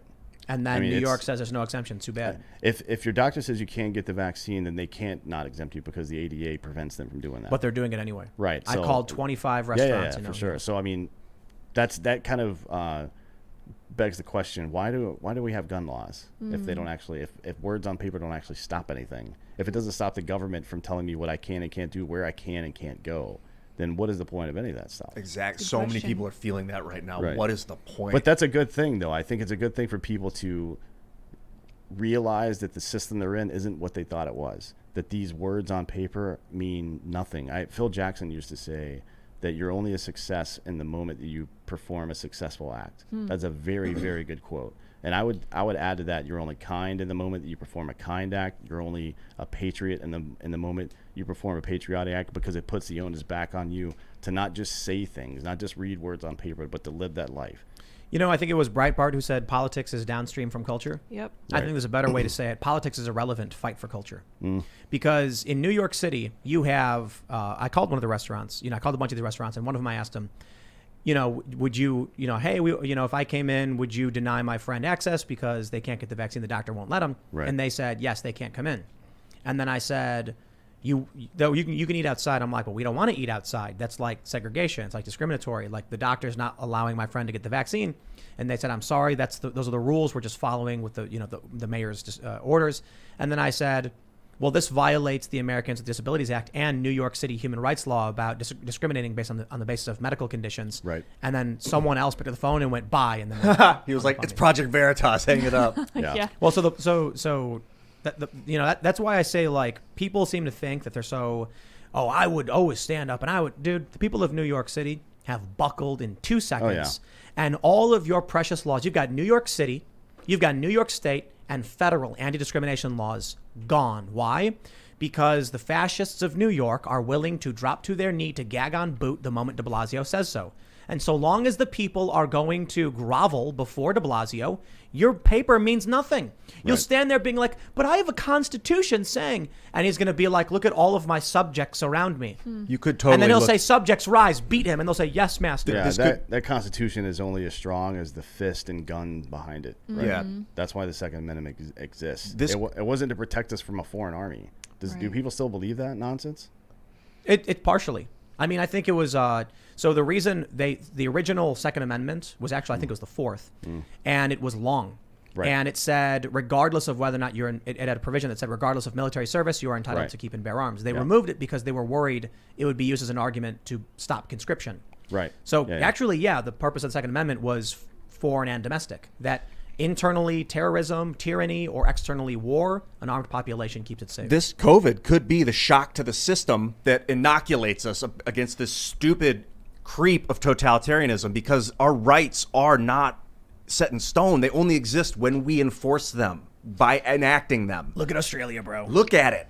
That could be us. It's not right now, and it won't be if we choose it not to be. Well, we're heading that direction. Well, that's a dangerous thing to say, because you can't speak for everyone like that. We will see how it goes, but we're going to have a members-only segment coming up on timcast.com, so become a member. Go to timcast.com, subscribe. Make sure you like the video right now. Like this podcast, share it with your friends, subscribe to this channel. And you can follow us at Timcast IRL, basically everywhere, or some places like Timcast_IRL. You can follow me personally and watch me engage in shenanigans at Timcast, and I'll post those videos of me winning the jackpots to back up my claims that, yes, I win them all the time, at Timcast on Instagram and other places. I'm going to find out where you're doing it, and I'm going to just wait outside and rob you every time you win the jackpot. I mean, it's a couple $100. Like you're going to the hot spots, and you're my hot spot. I'm just going to follow you around and rob you every time. I need a different series of masks. Maybe you can help me with that. Definitely. It's West Virginia, bro. In West Virginia, I ain't worried about it. That's constitutional true, carry. Well, Texas just passed that too, finally. Yes. Right? You can walk around West Virginia with like a Barrett M82. I don't know why you'd want to. It's very heavy. Yeah, it's bulky. Yeah, it's bulky. Yeah. Did you want to shout anything out? Yeah, you can just follow me on Instagram at Dan Hollaway. I do a lot of weird stuff over there. A lot of my posts get deleted for various reasons. Oh, nice. Right on. Yeah. Thanks for coming, everyone. Great to see you, man. Yeah, it was awesome. Thanks, guys. Good to see you again. Ian Crossland. Follow me at iancrossland.net or anywhere at Ian Crossland exists. And I was gonna say, I'm surprised Dan didn't shout out his podcast, which is Drinkin' Bros. Well, it's on my hat. Okay, the whole time, right? okay, I mean, so that's a podcast. I've been listening to it. I've been really enjoying it. They've been talking about Afghanistan. I also want to shout out the Quartering. He's in here. Do you know that guy? No, of course. Yeah, Jeremy's cool, I dude. like he gave me He's hanging out? He gave me some heat one time for some stupid things I said, and they were definitely stupid. We can get to that on the members only part. Yeah, though. Jeremy's cool, dude. As we were sitting here, I was like, I feel like you have the cadence of Jeremy. And that went through my head a couple times during the show. We both have beards, so maybe that's probably it. Yeah. It like weighs your face down a certain amount. I don't know. Yeah. I don't Right know. on. Yeah. Yeah. And you guys should follow me on Twitter at Sour Patch Lids, because I want more followers than Sour Patch Kids. That's all I want. That's all I want. We will see you all at timcast.com for the member segment. Thanks for hanging out. Bye, guys.